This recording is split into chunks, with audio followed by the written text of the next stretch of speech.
Now you're gonna gavel somewhere. I was at a Dockery clinic. I got on my bike and then I was going to get off my bike again. I had this phone here And you didn't do it to right. raise the seat up and I lost my balance. Yes, exactly. Pathetic. You guys ready?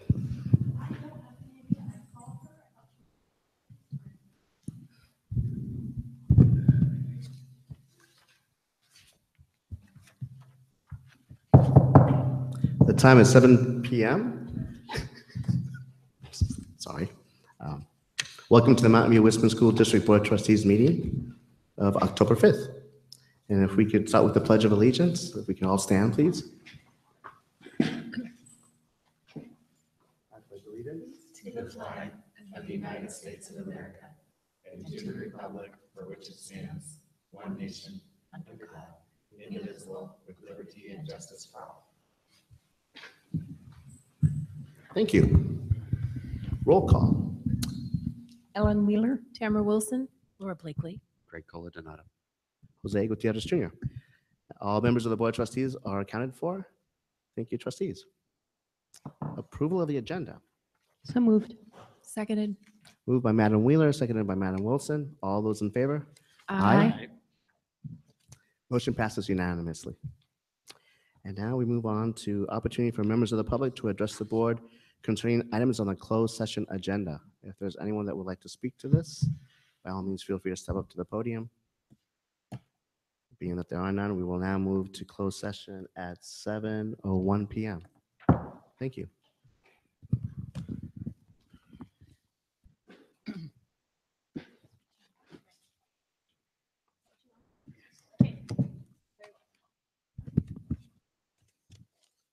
Need any of this, do we? No.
missed you.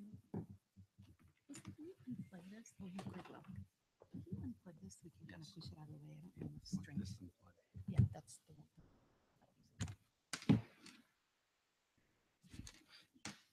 Get it out of the way.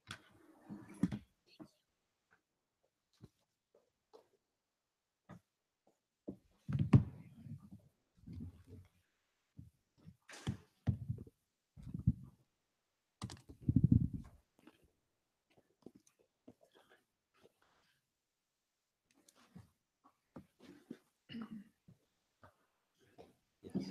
Never been ready.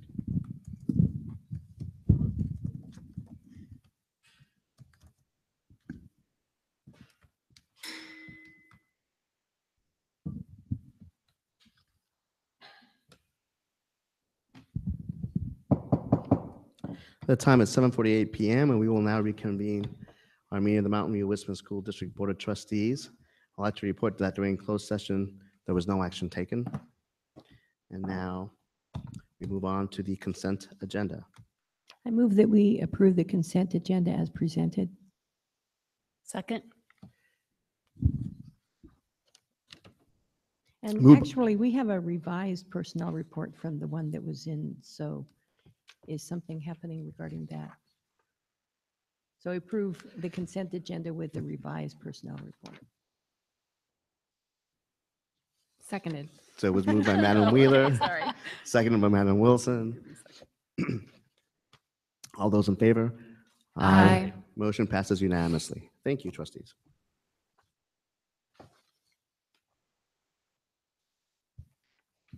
Communications, employee organizations, any representative that would like to speak to the board? Okay. District committees. Any updates on any district committees? Dr. Rudolph?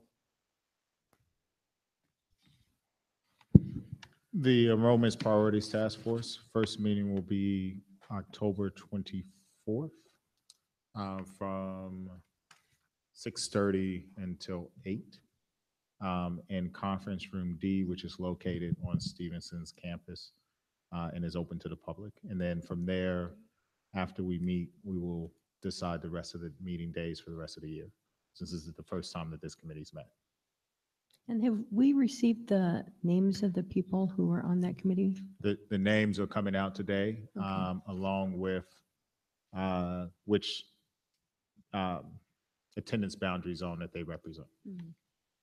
And it will, the only names that we're still finalizing the staff. So we have a staff member from each school, so that's still being finalized.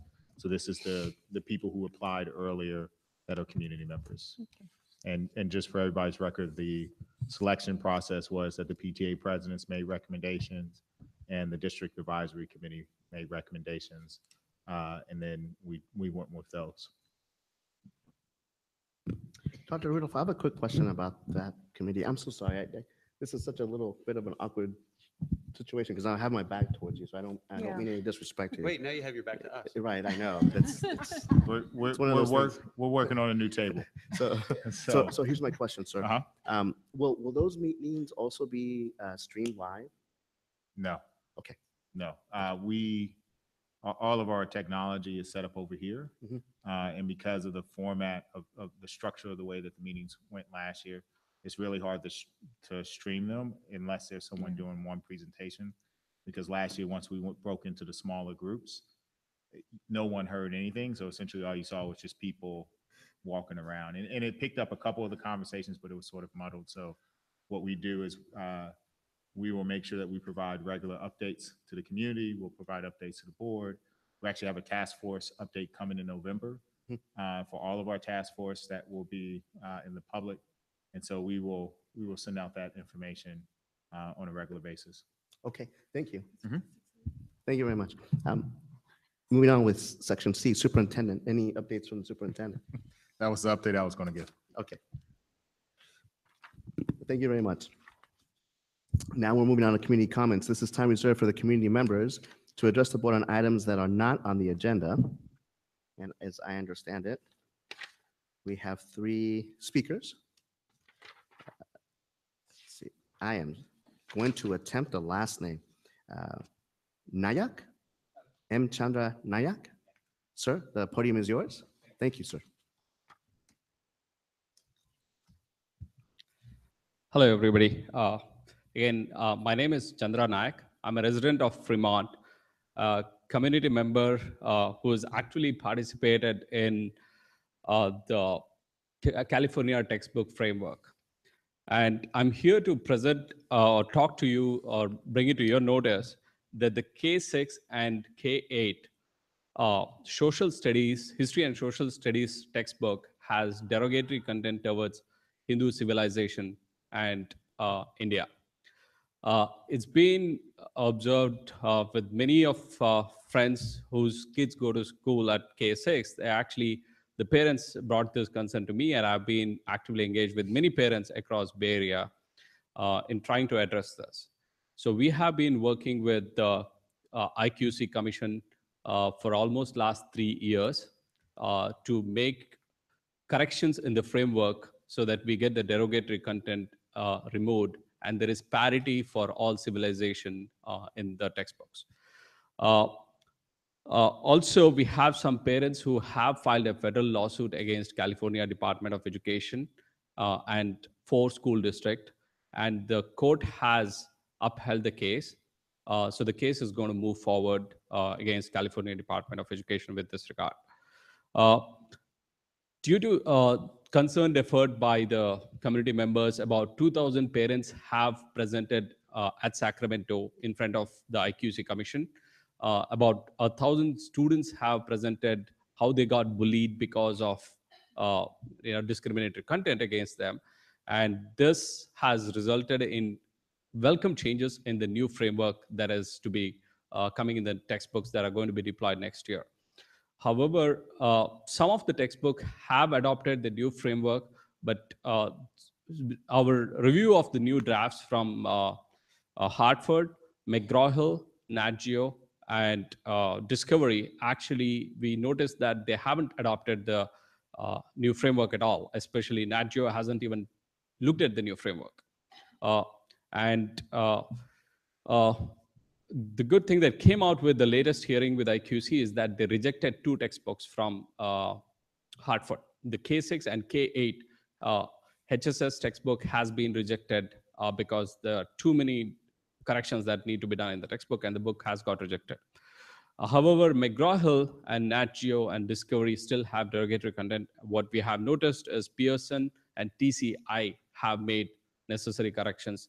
And our ask with various school boards that I'm interacting with is adopt textbooks like Pearson and TCI and do not adopt McGraw-Hill, which actually maintains derogatory content because it violates the California Education Code 51.501C. Thank you. Okay, thank you. Mr. President, Yes. I'd like to make an inquiry to the public speaker. When I saw this story in the newspaper, it didn't come with any information about what was considered derogatory.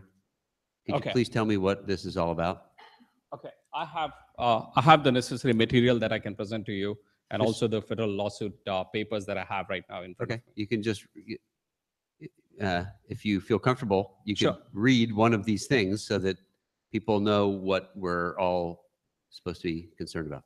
Okay, so some of the pictures that actually are part of the textbook content, they show when it comes to civilizations, the Roman civilization, the Greek civilization, and Islamic civilization, they have beautiful architectures being presented.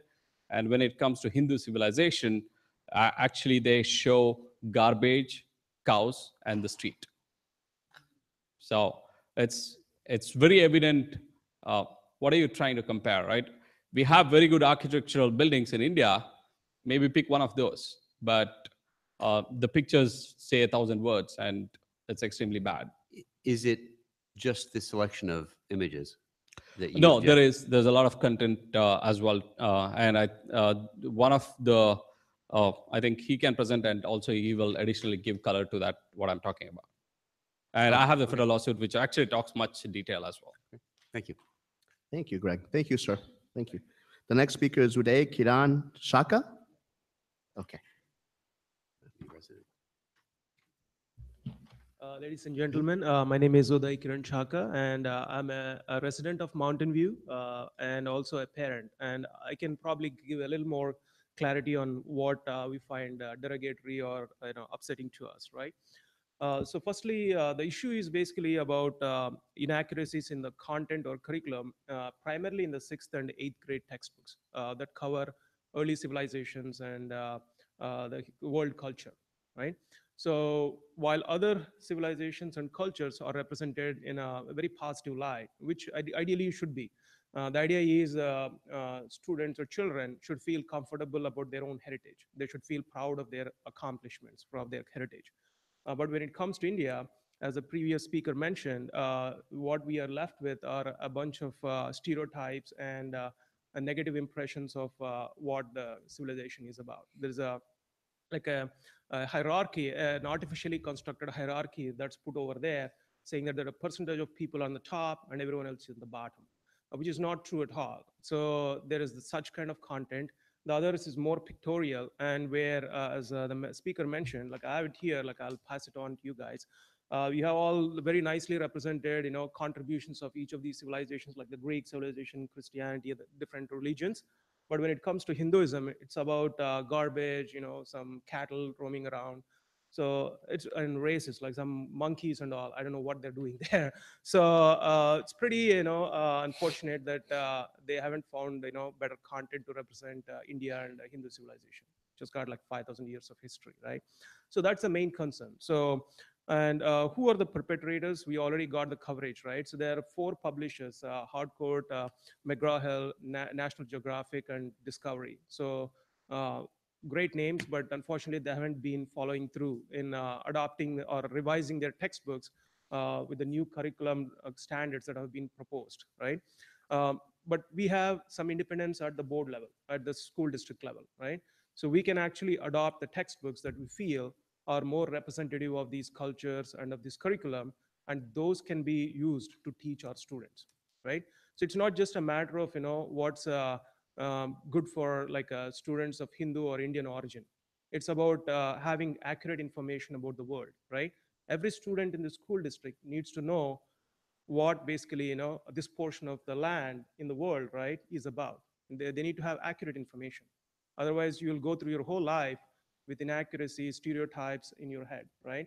So that's what we want to avoid. And it's not just about inaccuracies, right? How does it manifest on a day-to-day basis? So we have here basically a report on bullying. So a lot of students of Hindu origin or like Indian origin, they're being bullied because of this inaccurate content in the textbooks. So there is actually real world consequences of bad content, right? So they are getting teased about certain beliefs which are like non-existent, and so that's what is really upsetting us, right? And some of the parents have felt that this is not appropriate, and they have sued the California Department of Education, saying that you haven't set the right curriculum standards. And that's what you saw, which has gone to federal court. Like California Department of Education, for some reason they wanted to contest the lawsuit, but the federal court has upheld that, right? So it's going through. So again, what does it mean to us? Every district board has the independence to adopt whatever frameworks, whatever textbooks we want, right? And I don't want us to come to the state where the parents of Indian origin have to sue this school district, saying that you're not using the right textbooks, that represent us in the right way, right? And also, it's a matter of fairness and of having our students go through these classrooms and everything in a confident way, in a positive way, right? So and we want them to study everything in an accurate manner. So I think there is a not just Hindu students who are affected. It's about every student having the right information, right? So that's the main goal.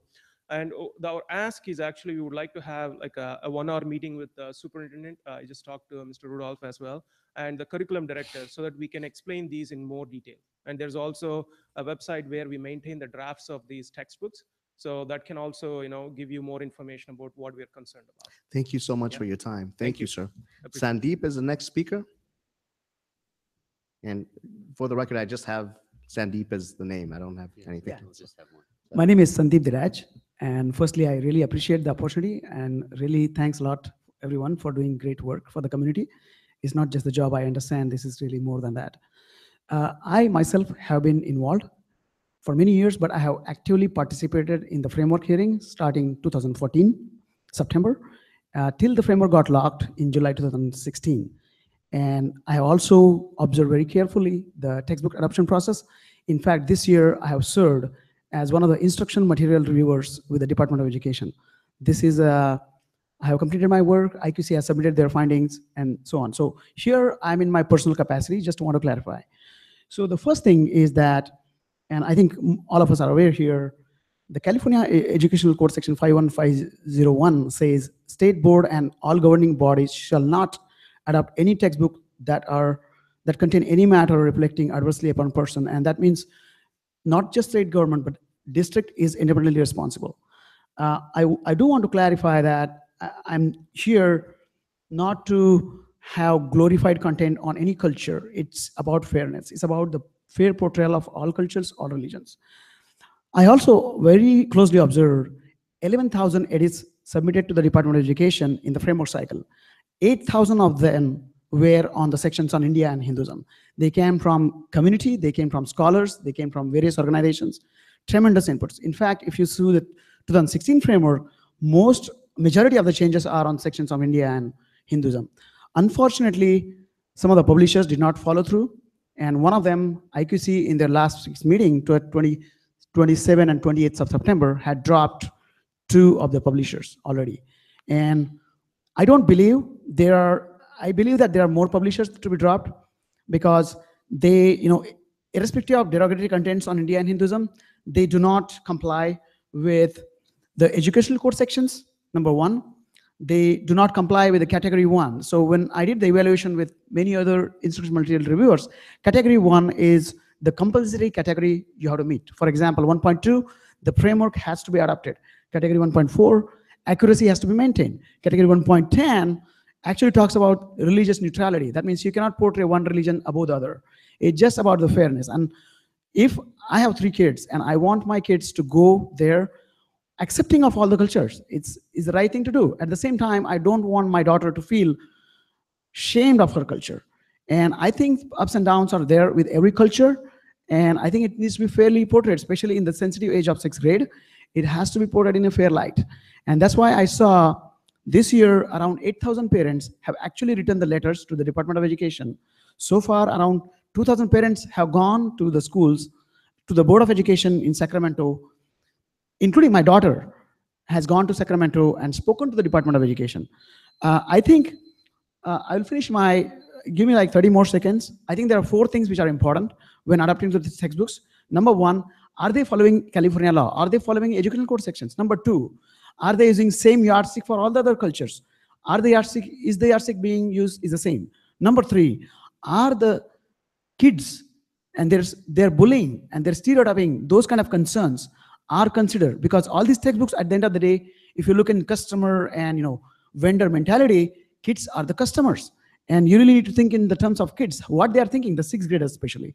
And number 4, are we allowing not just one culture, but all the cultures, kids of all the culture to know fairly about the other culture? And there are around 408,000 schools in California, public schools. There are around 500,000 kids going in each grade in California.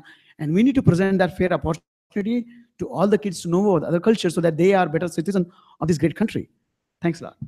Thank you. Thank you, gentlemen, for sharing your insights and for explaining to us the issue with more detail so that in the end, we understand what your concerns are, and rightfully so. So thank you for your patience and thank you for sharing.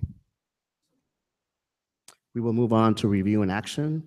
Resolution number 1659.10/17 to make findings, adopt mitigated negative declaration and mitigation monitoring program and approve of the new Slater campus project. Hi, Dr. good evening. Clark. Thank you. I'm here tonight for the next step in the Slater Elementary School construction project. We've been through a lengthy process through the CEQA document process. Tonight, we're here to adopt the mitigated negative declaration for the Slater campus. So some project highlights. The project itself is to construct a new 450 student elementary school on the existing Slater campus. It also includes the removal of approximately 22 trees around the campus. And then, of course, planting approximately 37. So we're trying to put back more than we are going to remove. We are working hard in the design to keep the trees along the frontage on North Wistman, and we'll see if we'll be able to do that. Also, part of the project itself is to align the campus entrance with Pacific Drive off of North Wistman for an entrance for our parents. So just a reminder of the process to the board. We have the initial study, mitigated negative declaration for the project was released for the public for public comment from August 17th through to September 18th. One public comment was received during that period from the city, and their focus was on traffic and the impact on traffic of us opening up a school. With our CEQA consultant and our attorney, we prepared the final MND, mitigated negative declaration for action. And tonight, staff recommends approval of the resolution so we can continue the process forward. With me tonight also is Todd Lee, who is the program manager from Greystone West, and also Peng Ho, who was the traffic consultant who did the traffic report at the end. And one thing I will add is that in the document itself for the traffic study, though the traffic study said based on the level of service for the intersections and the traffic that would be created for our campus, a lit crosswalk would be the only thing necessary to meet that level of service of the intersection. But we have had conversations with the city. They would, for traffic and moving student safety, moving traffic through the area in the future, they would like to see a lit or a signalized intersection, and they're willing to contribute to that cost. So it's not in the MND because the level of service did not require a signalized intersection, but that's what we will be pursuing. So we're asking for the board to approve the resolution so we can keep going. Thank you, Dr. Clark. Trustees, are there any questions? I had a question. I remember when I looked through it and I submitted this, I think the people saw it. I can't pull up my email here, but there was a point at which in the study it said that projects like 64 and 65, which were like a 2-bedroom house and 8 condos, would be contributing to traffic there. When I'm not sure if it was a typo in the report, because the 600 units across the street will have direct access via Pacific Drive to the campus as well. So I was a little bit surprised to see that. I wasn't sure if it was a typo or not. We can check. Because that's a significant difference in the number of units and number of people. And I went in and checked on Google Earth today, and there is definitely a road that crosses the VTA track over to the brand new development, which will have direct access to Pacific Drive. And it's at least 590, if not 600 units. It's my understanding for that the end of Pacific Drive, though, the city has closed that off to vehicle traffic. And where most of those developments are, kids will have to actually use their bike or walk. If we're talking about the same development. I'm not, it's just next to Wistman Station. I'm not sure what they're calling. There's a Pulte Homes development and and another one. There's. Peng, do you know that one for sure? Thank you, Robert. My name is Peng Ho. I'm with PHA Transportation Consultant, and we did the traffic study for this proposed school. And we submitted the study to the city, and staff has reviewed it, and they agree with our findings. And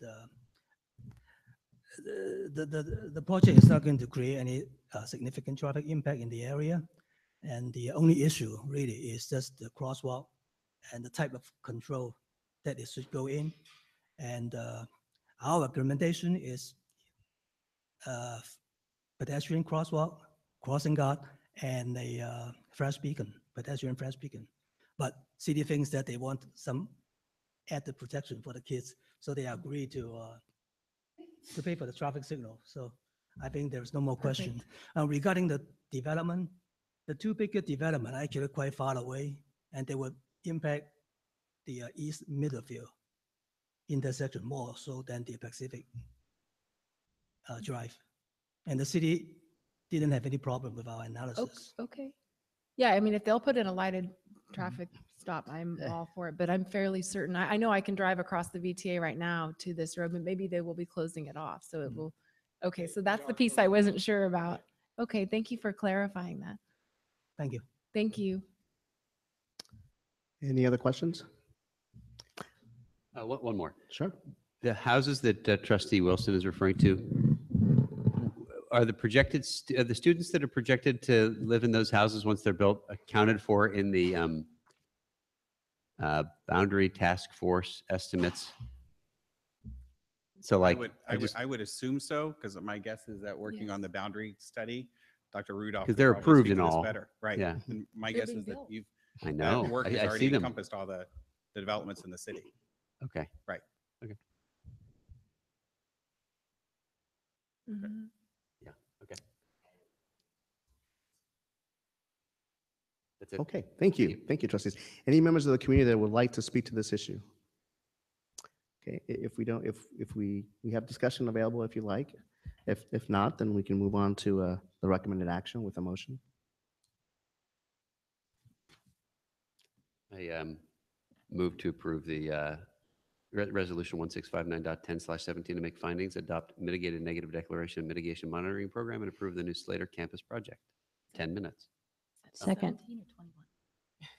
17.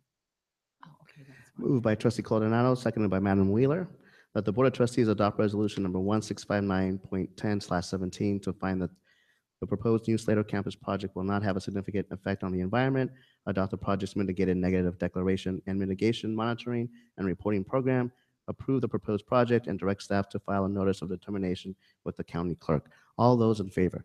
Aye. Motion passes unanimously. Thank you, trustees. Thank you, Dr. Clark. We will now move on to Senate Bill 751, Reserve Cap. Dr. Rudolph. Just real quick before we go to this, I forgot, I did have one other update. I wanted to publicly announce that Vern Taylor will be the assistant principal at Brown Middle School. And so he is out here today. And so we want to welcome him. And then Cindy Lambert will be moving to the RTI coordinator in the district office. So congratulations, Vern.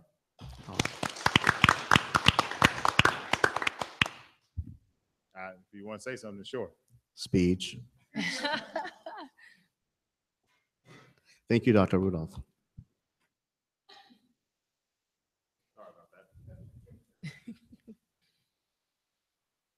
I'm excited. I've been in the district for 10 years. I'm excited to move on and be the assistant principal at Graham and do some work there. So that's my speech. He's going to do a great job. So we're really excited about having him. Thank you, sir. All right. So we are bringing back a letter that was requested for Senate Bill 751. As of today, the governor still has not signed it. And so what we are asking is for you to take action. This was an item that was brought up by the board to take action to send the letter, which we will have for you to sign at the end of the day. Thank you, Dr. Rudolph. Any questions, trustees? No? Any members of the community that would like to opine about this? No? Okay. And just for the public's recollection, the reserve cap bill exempts basic A school districts as well as school districts below 2,600 students from having to be subject to the different tiers, the different tests that have to go into effect before the reserve cap kicks in. And that in turn would help our school district then better manage. As a and plan. basic A district, Yes. yes, we would not have to, but we will be bringing back a recommendation to have a minimum reserve cap, which is for emergency purposes so that we don't go below a certain level. Thank you, Dr. Rudolph. If there are no community comments, we can move on to discussion and or action. I'll quickly make a quick comment, and I would like to, by now I wish that it would have been signed. I'll be honest with you, right? A bunch of other stuff. But yes, other items did get signed. This one has not yet been signed, and I'm thinking based on the history and the efforts that Senator Hill and Glazer have been through to get to this point, it is remarkable in and of itself, and that always helps. So I'm hoping that if we agree to send this letter off to Sacramento, that hopefully in the next few days, something's going to happen that's going to be favorable to our district and to our students. And I think that's the main intent here, to try and get something going that's more advantageous for us in this situation, because I think it's needed. Can I say a little something in the governor's favor? which is, as of last week, there were like 500 bills that still were awaiting his signature. So I don't think it's anything personal to the senators or to school children. Well, thank you. Having said that, if there are no more discussion items or points, then if you don't mind, I'd like to move that the board approve the attached letter of support for Senate Bill 751 to Governor Jerry Brown. Second. Moved by Jose Gutierrez, seconded by Ms. Madam Wheeler. All those in favor? Aye. Motion passes unanimously. Thank you so much, trustees. Review and discussion, 2016-2017 California Assessment Student Performance and Progress, CASP report. The floor is yours. Thank you. Good evening. I am Tara Victor to share with you tonight our 2016-17 CASP report. Okay, so just to begin, CASP stands for California Assessment of Student Performance and Progress. This is the big umbrella of statewide assessments that our students take. It includes the Smarter Balanced assessments in English, language arts, and math. And those assessments include both a computer adaptive component and a performance task. CASP also includes the California Science Test, which was field tested this year. And all of these CASP Smarter Balanced assessments are taken by students online. So in 2017, CASP included the Smarter Balanced assessments in English, language arts, and math for students in 3 through 8 and 11. Also included were the California alternate assessments for students with severe cognitive disabilities in English, language arts, and math for students in grades 3 through 8. We had the California Science Test in grades 5, 8, and 10, which was a field test, and also the alternative assessment for that science test, which was also a field test. Our English, language arts, and math tests include a computer adaptive component. This computer adaptive test includes a variety of item types, including multiple choice. Students might have to do some drag and drop items. There might be true and false. They may need to highlight some portions of text. There are some multiple responses that they'll be included, and then also some short responses where they'll have to type out a short essay or answer. As students go through the assessment, the test adapts. So if they answer several questions correctly, the level of the test might increase and become a little bit more difficult. If they answer several questions incorrectly, the test is going to adapt and become a little bit less difficult for them. And then students also have the performance task. And this performance task is really set up to help students be able to answer a set of problems around a common theme. There will be a couple of short answers and then a longer essay. And this allows our children to really demonstrate their knowledge and their higher order thinking skills. And they really are able then to analyze complex real world problems and be able to speak to those. When these assessments are scored, the performance task and the computer adaptive scores are taken together to give a scaled score that ranges anywhere between 2,000 and 3,000 points. The resulting estimates for students are based on the specific test questions that they answered, not the total number of questions answered correctly.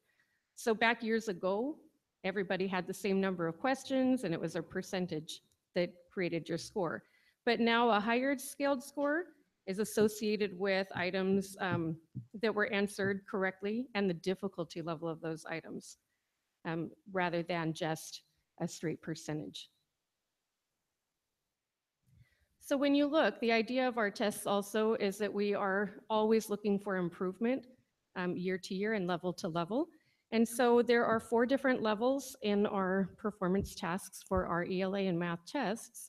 A level 1 is a standard not met, up to a level 4, which is exceeded. And we want to see growth between those levels, but we want to see growth from year to year as well. And if you look at the highlighted boxes here, we could have a student who in 3rd grade scored 2,300, which would have been a level 1. Our hope would be that with lots of instruction, when they become 4th graders if they were able to improve their score up to a level 2,420, they would then be a level 2. The following year, if they scored that 2,420 again and made no improvement, they'd be all the way down to a level 1. So we're really looking for growth every single year. Growth in the grade level and growth within your performance band.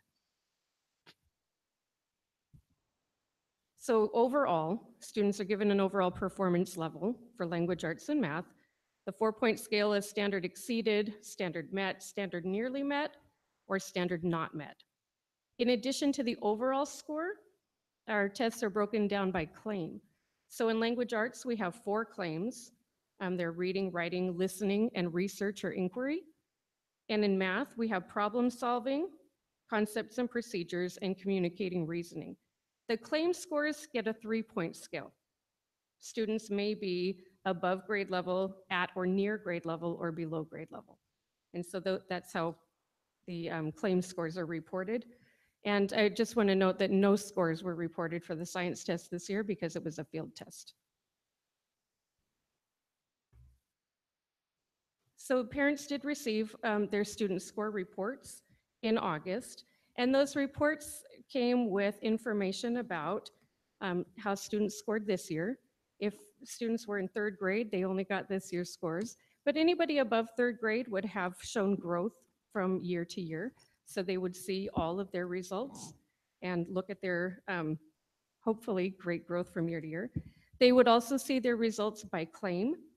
And those results really help to facilitate conversations between children and their parents and the teachers and teachers in the schools to really understand where students are, where their strengths are, and how we can help them grow and move forward.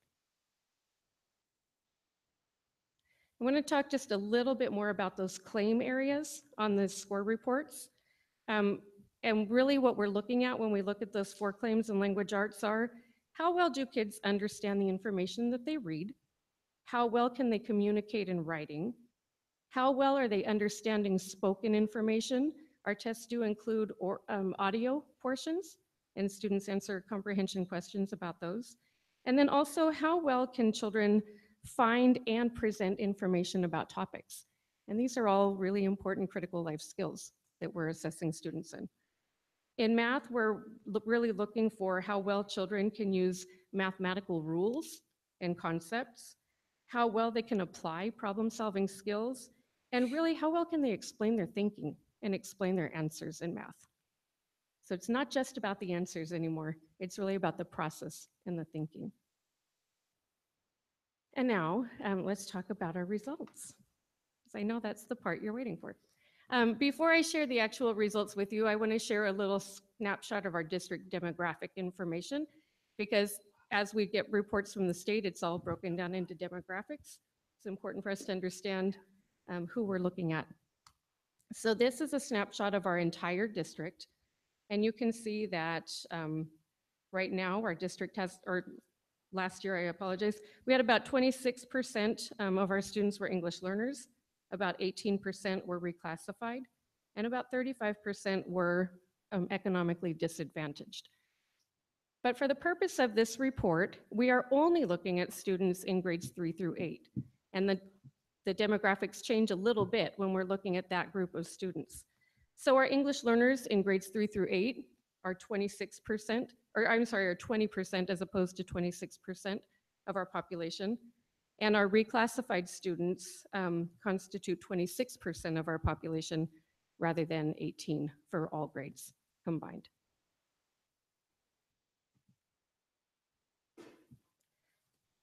In looking at this, you can see we have more students reclassified in grades 3 through 8, not as many in K2, and we have a lot more English learners in K2, but we're reclassifying them as we go through the years.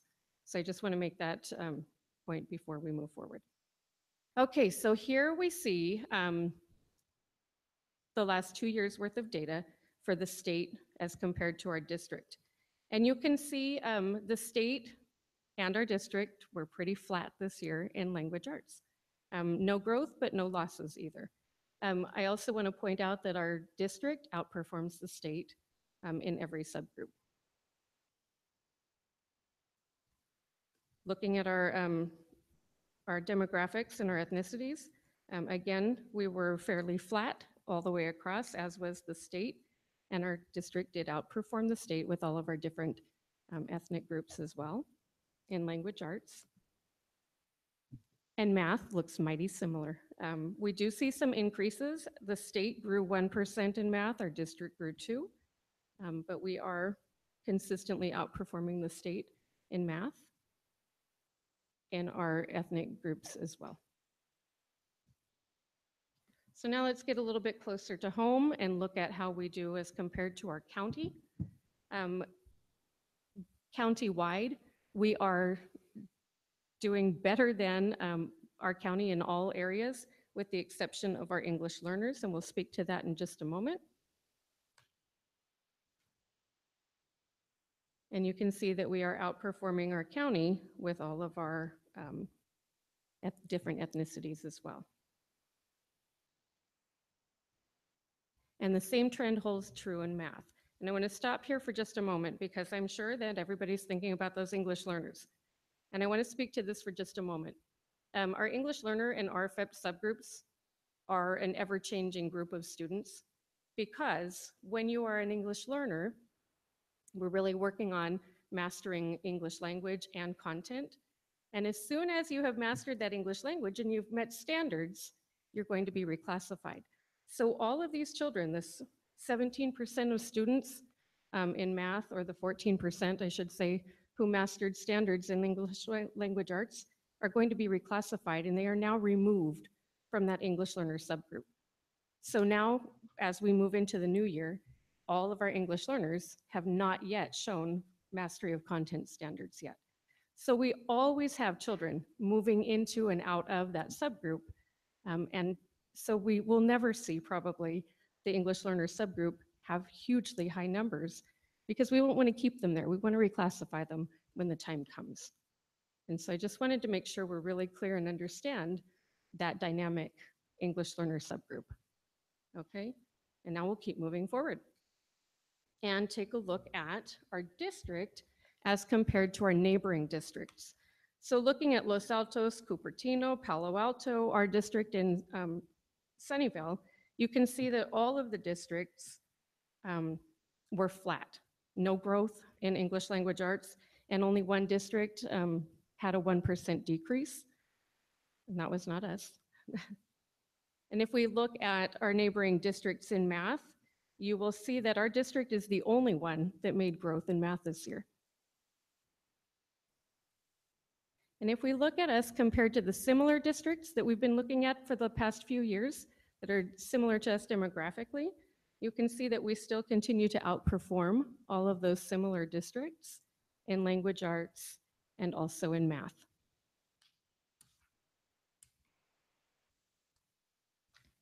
And now I want to take you to our district, and we're going to look at our district by grade level. And you can see in language arts, we've had some nice high. We had last year the highest gains in 5th grade and 7th grade. This year, those are the grade levels we see a little bit of a decrease. I do want to say statewide, there was a decrease in 5th grade this year. And looking at math, we see some really nice, some nice gains in 3rd, 5th, 6th, and 8th grade. And 4th grade was flat, no decreases there. And if we're looking by subgroup, we really don't see a whole lot of movement up or down either way.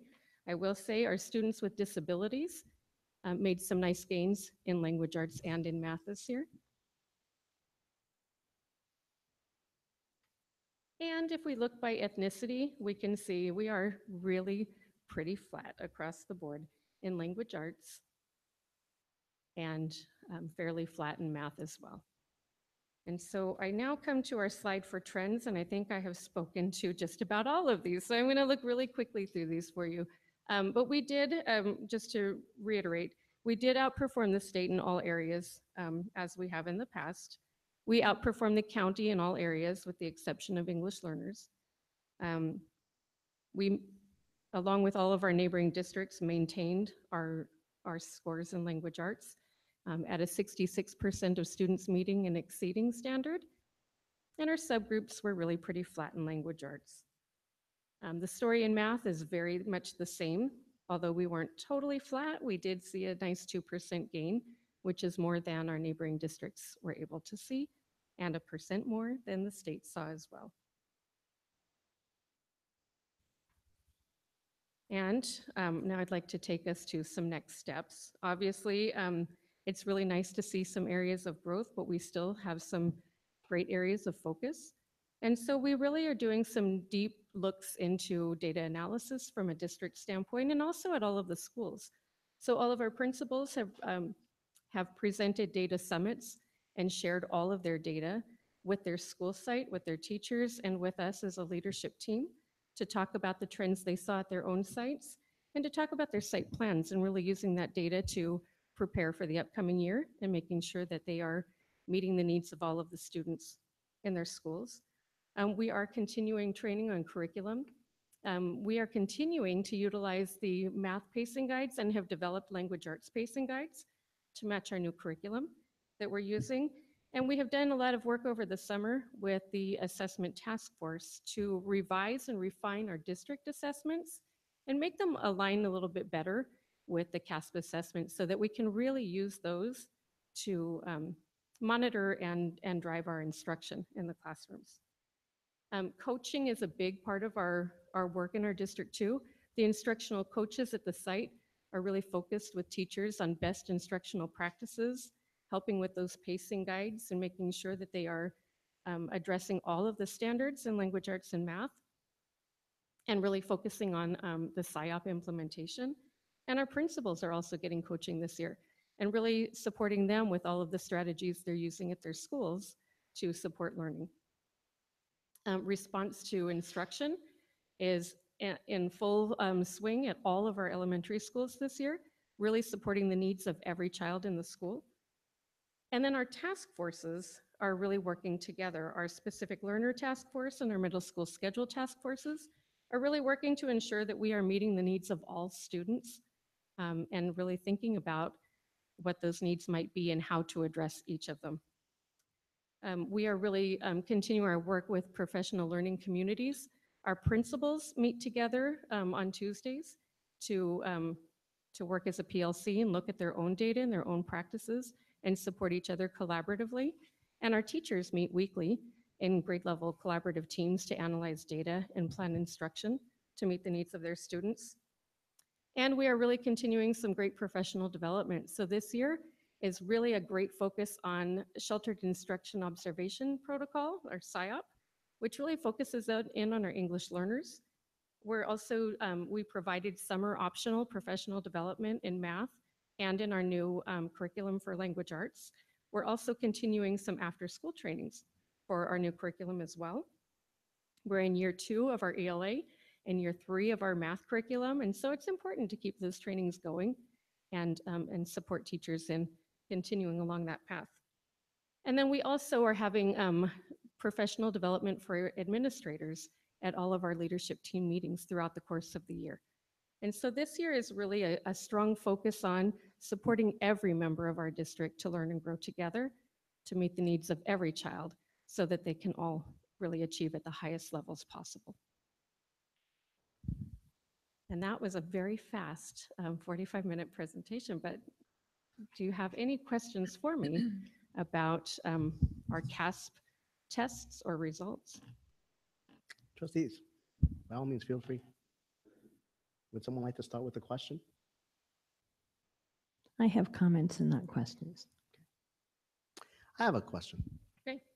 So I understand this is, I think, now my 3rd year looking at these numbers as a board member. And I know the district's been doing everything they can to try and think about pedagogy and strategy. And I understand that there's been a dip in some schools more than in others. So my question is just a simple one. Why? Is that because of the teaching methods, or is it because of, do we know why there was such a huge dip at each school site? Do they have something in common, or is it just unique to each school's circumstances? Did you want to answer, or you looked like you had an answer? Okay, sorry. We have really done a lot of work looking at that, and the principals have spent a lot of time analyzing that as well. And there are a variety of reasons that dips can happen from school to school and site to site. Some of that reason might be because we've adopted new curriculum, and it takes a little bit of time. It takes time to learn the new curriculum and learn how to pace yourself and learn how to teach in a new format. That's one cause that could be. There are so many different reasons, and I think really the great work that's being done to analyze those reasons and to provide new strategies is being done at the school sites. Our summits last week with our principals were absolutely phenomenal. Every principal reported out their gains or their losses and talked about what they felt might have been has some of the reasons for that, and they collaboratively planned what they can do this year to make sure that they are moving forward and that there is improvement happening in every classroom at every school. And my follow-up question, and it's another simple question. For many parents who aren't familiar with this process, I mean, they may be looking at the stream now and asking, wow, we always just seem to have the best of intentions and we want to problem solve as much as we can to help a lot of our students, especially the English language learners. And you mentioned the dynamism behind that group as a whole. This is not unique. It happens year in and year out. And it's not just us, but it's everyone else around us and in the state. So it's something that you see almost every single day, every single year. But when you strategize, you all factor in what happened last year and what's happening this year. And then at that point, I think that's when we get the assessments of what the next steps are. So I think in the next meeting, if I remember correctly, then we'll have the school site plans presented to us, and then we'll have a chance to understand then, at that time, what each specific school site's doing to address these issues is what I think I'm hearing. Yes. So just for the persons out there who are interested in that, stay tuned for the next meeting as well to try and find out what are we doing at each school site, how are we doing it, and are we being successful at it or not? Right. Any And other those questions? meetings will take place in November. Yes. November 2nd, the next week, we will have a presentation on EL, PSYOP, and then early language acquisition programs. Thank you, Dr. Rudolph. Thank you, Tom. I have one other question, which I'm not sure it's totally apparent by this presentation, but when I dug around and looked at some of the individual school data, in a number of cases, the RFEPs were actually doing better, at least as well as all, and in some cases better than English only. And I mean, I love that they're doing so well, but I'm wondering if some of the support or whatever that they're getting to get there could be applied across the board. Maybe that's what PSYOP will do. Do you have any explanation for why that's true in several instances? It is very often true, and it is our great hope that our RFEPs are our highest performing children in the district. Having, the two languages and being fluent in both of those really does great, wonderful things for children. But when children come through as English learners and they just demonstrate mastery of not only language but also content, we expect that they continue to score at standard met or exceeded. It's scoring at standard met that gets them to that reclassified place. And then they've learned the strategies and the skill sets to support them and help them learn and grow, and those continue. And they do get the extra added supports, that we're progress monitoring, and we're really doing that more and more for all children every day. But yes, we do see in most places that our RFEPs are some of our highest performers. Thank you. Any other questions, trustees? Greg? Ms. Bickford, each time we do this presentation or the ones about the benchmark assessments, I ask if we now have enough data to be able to say whether our benchmark assessments are can be used to predict each kid's CASP scores and respond and intervene to each of their needs so that they can all get to the state standards. Do we have enough data now to be able to say that, the trimester benchmarks of this prior year result, kid by kid resulted in these different scores, and then we had the year before that, and can we now start using those? Like when we get the trimester benchmark reports and presentations, we haven't, although I think we should now, say what we think our state, what our CASP results are going to be as a district, so that we can intervene during the school year, which I think is one of the points of like formative assessments like that. Right. And we do look very closely at the standards on all of those assessments.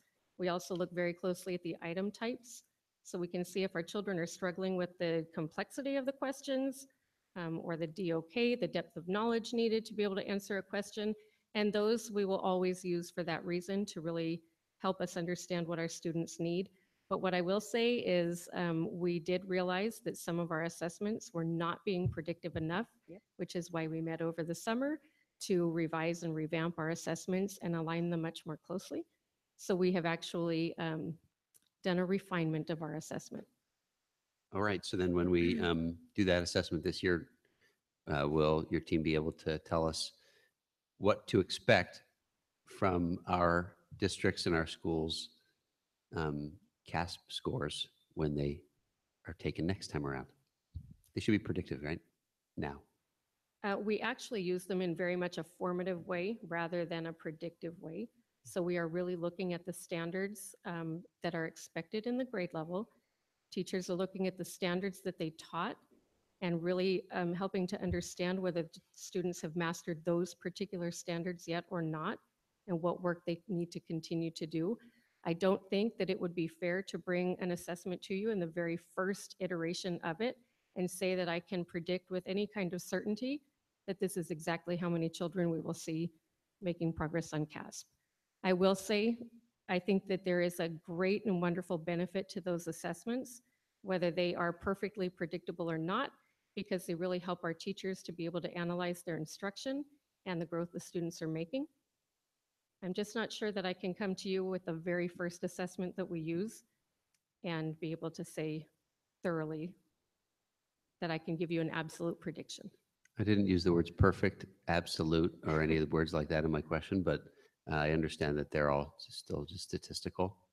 You said the first time we use it, so the one that we revised to make more predictive, that's what you're saying, kind of like we can't use it for these sorts of things because it's the first time again? I feel like we've been on the...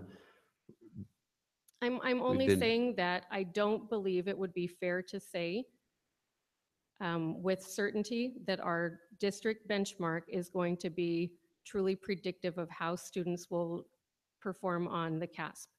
If you look back a couple years ago, last year and the year before, our district benchmark test was probably much more difficult than the CASP test was. So our students did much better on the state assessment than they performed on our district benchmark. What I can also say is that difficulty level of our benchmark and the rigor of that was very helpful in planning instruction throughout the course of the year. And what we saw were some really nice gains, much higher scores on our CASP than we saw on our benchmark. Thank you. Any other questions, trustees? No? Any member of the community that would like to address this issue? Anya? Thank you. Anya, the podium is yours.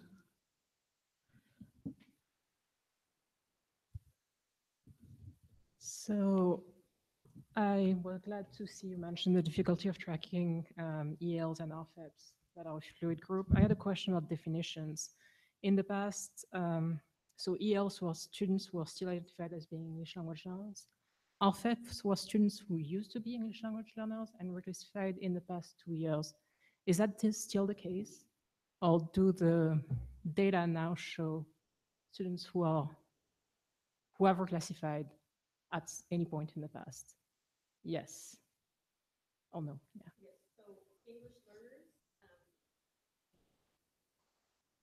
So in our CASP reports that have just come out, English learners are true ELs who have not reclassified.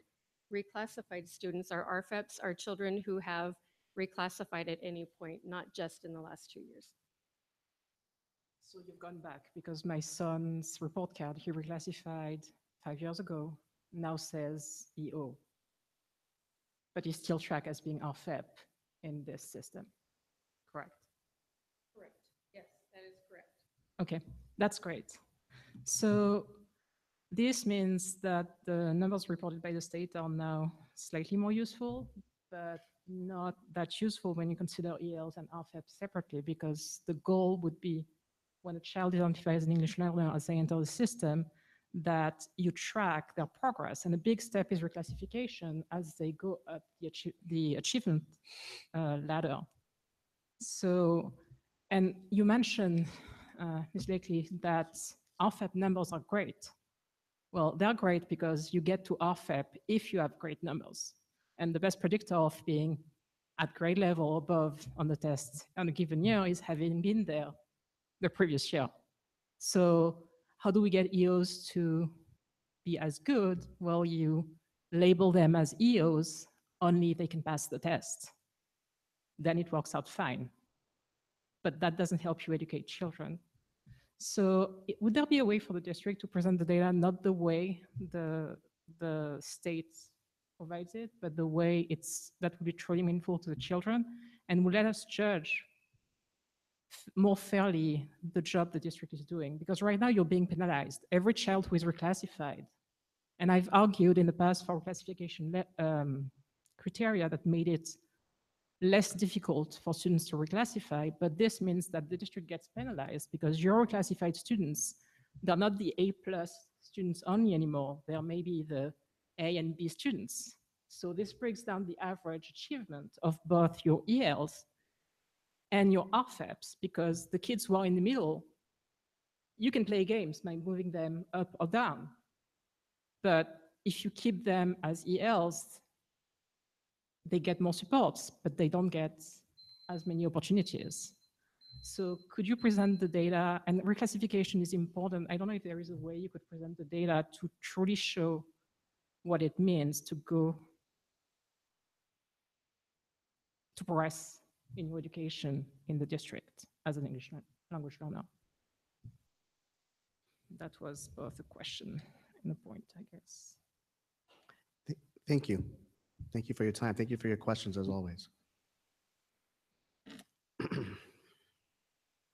Discussion, would the trustees like to discuss this issue? Yeah, so I had a comment that was very similar to the questions that you were asking. And my comment is going to be along the lines of, we know that some principals in some schools did really well. So you can look at the ones who have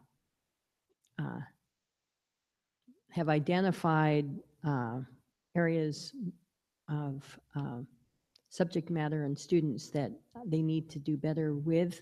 And then you can look at principals who are doing better with those students. So one thing I'd like to do tonight, and I don't mean to embarrass her, but Terry Lambert, the principal of Castro School, is here tonight. This is the second year in a row where Principal Lambert and her staff at Castro have done really well with their students, shown growth for 2 years in a row. So I am assuming that other people in our district are paying attention to what is working at Castro and working with students who are, many of whom are English language learners, many of whom are low-income students. So traditionally more difficult students to teach and get positive growth from. They're doing it at Castro. So I'm hoping, and I'm assuming that, since you said that the principals are, have met, they had this summit, they're learning from each other, that, there are some proven methods that are going on in this district right now. And I'm hoping that, other people are,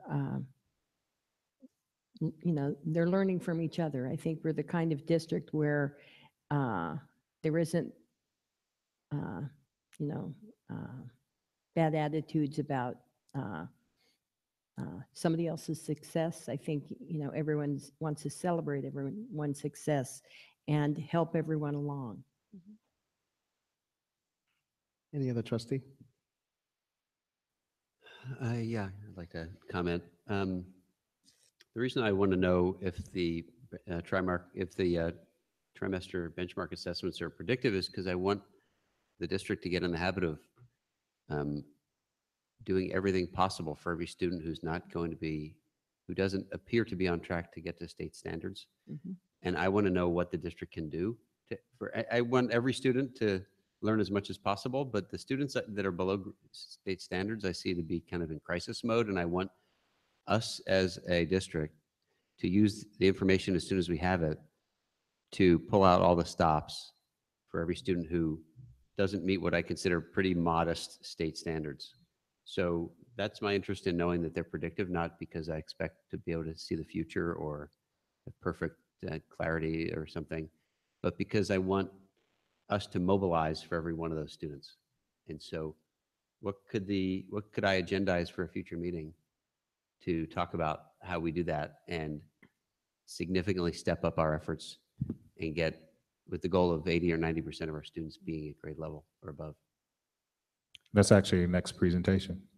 Okay, so if that's the way to do it, then I want to make sure we put as much effort into the RTI program as we can. Thank you. Any other trustee? No. I'll just opine quickly. No, I think it's interesting. I'm a former English language learner. You all know my story. Before high school, over 10 different school districts, 2 different states, Texas and California. It wasn't easy. Lots of bad memories, lots of challenges. But I think what's disheartening is that the stories from back then are basically the stories from today. It's not that the school districts don't care. It's not that we don't have initiatives or programs. It's not like the pedagogy hasn't changed and we haven't adjusted.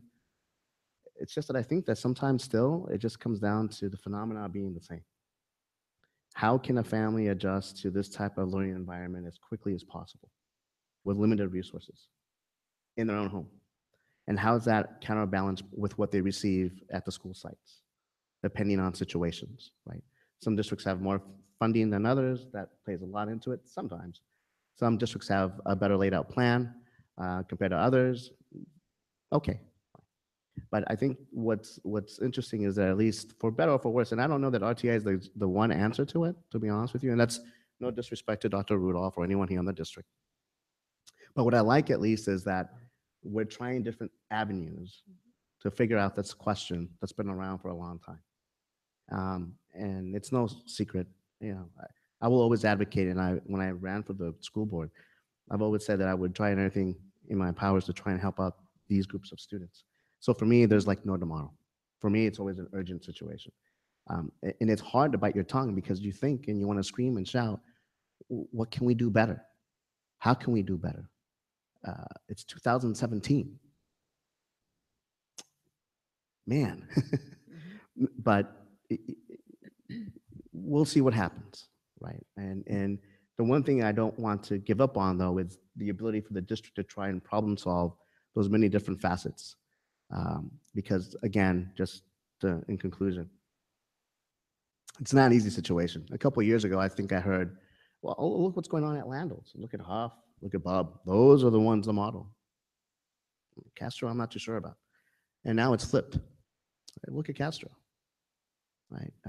And I think those are things that if we ponder and we think about, the ebb and flow of that type of educational pedagogy and experience is amazing in and of itself. Right? A few months ago, we talked about boundaries and why some people didn't want to go to Castro and why they wanted to go to Landals. And you just never know. And I'm hoping that as we go through this process, we're patient enough to understand the variances that happen. But I'm hopeful that at least slowly but surely, the percentages are always the same. If you go back to the last 5 to 6 years, the minimum increases that we've seen as a whole, not just in our district, but around surrounding counties of ours, it doesn't go more than about 4 to 5%. And that's if it's a big high. It's a rarity to get something beyond that. And when it goes back down a few percent. It doesn't move that much. But what was surprising to me was to see the change in those other schools, because those were huge. And that's why I had asked the question about, well, what happened? Was it a teaching style? Was it a programming issue? Was it, what was it? I don't know, because at this point, I just don't know. Right. So I So- thank you for your time. I'd like to add something there, because I think we all share, great interest in helping all children succeed. But we do know, so it isn't that, 5 years ago it was the same, and 5 years before that it was the same, and so on and so forth. Some schools and some school districts and some individual classrooms do better than others. And why is that? Something that you read and the research says is the greatest predictor of a child's success during the school day is the quality of the teacher and the quality of the principal. So as a board, and I know our superintendent feels the same way, we are very interested in good to great teachers, great professional development, and great principals. So, I don't think there's any reason to say, well, 5 years ago it was the same, and 5 years before that it was the same. Some places are doing better, and they're doing better because of professional development and better teachers and better principals. I think we all agree on that. Yeah. The only difference is our realities. And it's good to have that difference of opinion. I mean, I'll look back at the county's test scores and I can see the differences. And I also see the similarities across the way, not just with our public schools like that, but also our choice schools, like the dual immersion program. If you all look at the numbers, you all know that our Mistral is the best right now in Santa Clara County. It scored very high. So there's always hope because of great principals, great teaching, and the standards that we all want to achieve. That's a given, and I appreciate that. It's just that sometimes, it just seems a little slow.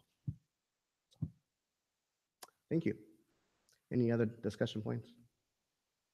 Okay, great. Let's move on. Thank you. You still have the podium, right? I still have All the right. podium, yes. All You right. get me for a little bit longer tonight. All And now I'm here to talk to you about this great topic of response to instruction.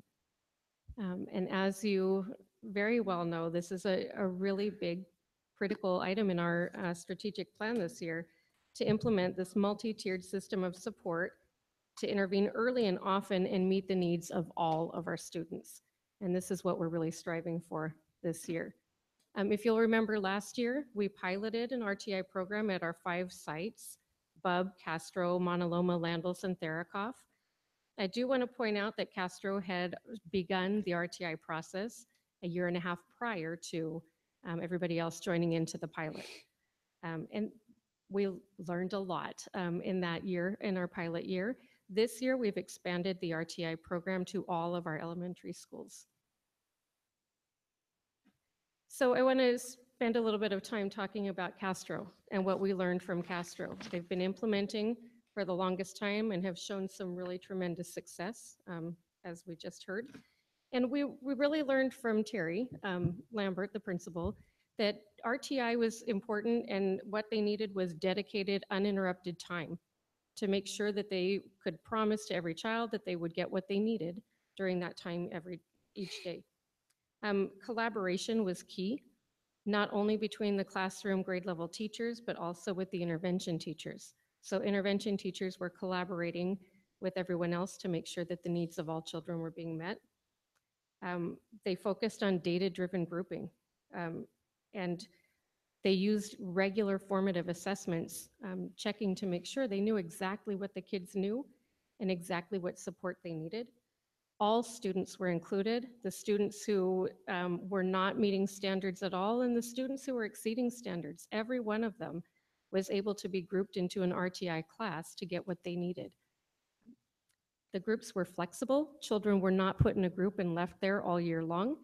Every time they reassessed and focused on a different standard, students were regrouped so that they were grouped based on what they needed at that moment in time.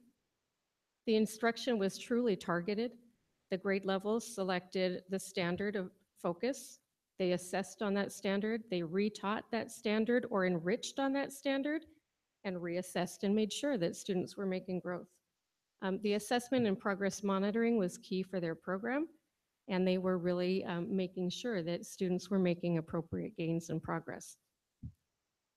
And because of all of those components, you can see the growth at Castro for the last 3 years, going from 19% of their students meeting and exceeding standards back in 2014-15 to 45 this past year. And it's really nice to see that continual gain in their program. Looking at Castro's model and some of the models we looked at last year, we came up with this RTI diamond, responding to instruction. The biggest piece of this diamond is in the middle, and this is core teaching. We call it the gift, great first initial teaching. That's what matters most to all children. And that's what's happening during the regular classroom time in their ELA and their math classes with their classroom teachers. But then in addition to that, we need to reach out to both ends of our students. The students who need enrichment because they've already mastered standards, and the students who need the intervention because they haven't quite gotten there yet. And we're really making sure through our response to instruction program that we are meeting the needs of all children, no matter where they may fall within the spectrum. And I'm going to try to make this move forward. Okay, so during our pilot year, we began by hiring and the district funding 1 teacher and 2 instructional aides, 2 instructional assistants for each site. Through all of our conversations and communication with those pilot principals, we realized the value and importance of the credentialed teacher, that that's really what we needed, and that we needed the credentialed teacher per group of students. 1 teacher for a school of 300, it was very different than 1 teacher for a school of 600. So with that said, our current program, we've allotted 1 credentialed teacher per 300 students. The district has funded then 12 teachers to support RTI this year because we realize the value and the importance of that teacher and that student to teacher ratio to really support the needs of the program. Something that we really realized through our pilot was that our schools have different needs.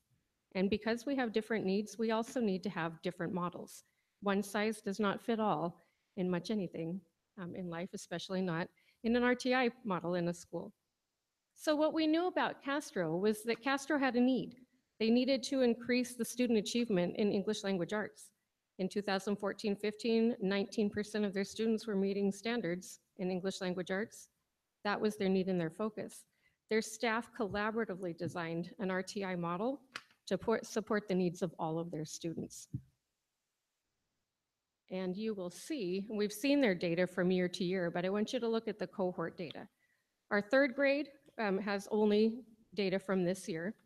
Our 4th grade, you can see the green bar shows you how they did this year. The purple bar shows how that same group of students did the year prior. And then if you look at the 5th grade on the far right, our green bar is this year compared to how that same group of 5th graders did in 4th grade compared to how that same group of 5th graders did in 3rd grade. And you can see the tremendous growth that those students have had through the model that Castro has put together. So then we looked at a different school. Last year, Bub had a need also, but their need was different than Castro's. Bub needed to enrich the students who were already exceeding standards, and they needed to improve the academic achievement of those students who hadn't yet reached standard. 56% of the kids at Bub exceeded standard on the CASP. 23% of them did not meet standard. They were either not met or nearly met. You might say, well, what about the other 21%? The other 21% met standard. But what Cindy, the principal at Bub, mentioned was most of their kids are actually exceeding, and they need to do something for that group of children, but they can't forget about the kids who aren't yet meeting standard either, and they needed a model where they could support both. So they worked collaboratively as a staff and designed a model that incorporated their school focus on science, the need for the enrichment, and the need for the intervention. And as a result, Bub saw gains this year as well. So we realized as a district that this is really critically important. Every site is unique. Every site has different needs. Some sites have high percentages of students meeting and exceeding standards. Some sites have high percentages of students who are not yet meeting the standards. Some sites have special programs. We need to recognize that all of our sites are a little bit different. But every site has students who deserve to have their needs met, every single one of them. And all sites need to have programs that are collaboratively planned by staff. When every staff member has input into the program, every staff member has buy-in, and every staff member can really give it their all and support the program to its fullest. And so that's a really important component of our RTI model. My clicker doesn't want to work. There we go. Okay, so with that, we began in the spring last year as we decided to increase and bring RTI to all of our schools. So we brought a process to the leadership team and determined some parameters.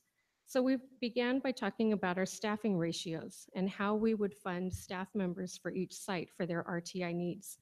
The principals then decided with their teams how they were going to use those staff members in their RTI program. They also, another need was we have to have intervention and enrichment outside of the regular core curriculum. We don't want to pull kids out of core curriculum to get that intervention. We want all students to have their needs met in a way that intervenes or enriches. Schedules for all schools had to include that dedicated time for RTI, but not forget, we have to dedicate time for ELA and math and ELD, English language development, science and social studies, and PE. So all of those needs also had to be met. RTI rotations are to be a minimum of 2 days a week based on your site needs. If your students need more than 2 rotations, your schedule would reflect more than 2 rotations. But all students would get the same amount of time in RTI at the school. Another piece of the parameter was the PLC Focus. And this is where our data becomes so critically important.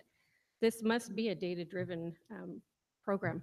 We have to have a way to understand what students need in order to meet those needs. And so we're not only using district benchmark assessments, but also other formative assessments within the classrooms that are being collaboratively created by those classroom teachers so that they can monitor progress of all children and fluidly move them through the RTI program. There had to be an approval of the RTI plan as well. So as schools were developing their plans, they were sharing their plans with the district, and we were really reviewing the plans and providing input, and then each plan got approved and before the end of last school year. And now we have some really remarkable programs at each of our schools. And each of our schools has a little bit of a different model, and I want to speak to the 3 different models that we have. We have sites who are using a traditional literacy model. That's the model that Castro has. Their intervention teachers are working with grade level teams to provide literacy instruction. So every teacher in the grade level and the intervention teacher are providing literacy-rich instruction to students depending on what they need. At other schools, like at Bub and Stevenson, they have a STEAM model. So their intervention teachers teach science lessons, and while the intervention teachers are teaching science lessons, the classroom teacher is pulling students to do the intervention or the enrichment. And they have a beautiful model so that no child is being left out of that science, but they're all rotating through, and they are all receiving intervention and enrichment as well. We have a third model, which is the Pbl model that's also being done. Teachers are pushing into classrooms 2 days a week, while the intervention teachers are pushing into classroom 2 days a week, which allows the classroom teacher to support small groups of students during that Pbl time. So in all of our different models, our schools have really utilized the best practices of their school, the needs of their school and community, and the needs of all of their students to make sure that every child is getting what they need and is being supported in an appropriate fashion. So we've realized some, oh, I think I may have skipped. I apologize. Okay, so I want to talk a little bit about some implications. We have hired 17 teachers this year for our response to instruction program. It's a lot of new staff, but fabulous people. We've hired 12 from the district, and 5 additional response to instruction teachers were funded through the sites for the additional positions that they wanted to fund. It does come at a high cost, a little over $1.5 million for the year, but we are really looking forward to seeing some great results for all children. We do have instructional time is really being used very critically, so that we can have that time every day for RTI and still make sure we're maximizing every moment of time for all other content areas as well. Room and space is at a commodity, and that certainly plays a role with our RTI, but our schools are really making it happen and utilizing every bit of space they have. And collaboration is absolutely key. And so teachers are now including other members of their site community into their PLC groups, which is really quite fabulous. It does require a lot of support from all staff members, but that's the beauty of this program, is it brings everyone together to provide what's best for every child. There, we have a few considerations to keep in mind too. It takes time to implement a new program, and it takes time, and we need to be able to refine the programs as well. And so no program is perfect on day one, but what we're looking for is that continued growth and refinement to make our program the best that it can be at every school every year. It is a school-wide process, and I want to just keep reiterating that. RTI is not only about those RTI teachers, it's about every teacher and every member of that school supporting the needs of every child. It is a truly data-driven process using not only our district benchmarks, not only our CASP data, but those classroom assessments as well. And we really, really want to make sure that we are supporting every single student in our school, the enrichment needs of students and the intervention needs of students as well, at the same time every day. And we know with any new program, there is a potential for an implementation dip. And so we have to really consider that and not throw out a program if we don't see this great success in year one. We need to make sure we're giving everything enough time to really become well-developed and well-planned and well-implemented. And we will look forward to some great success as we continue to grow together.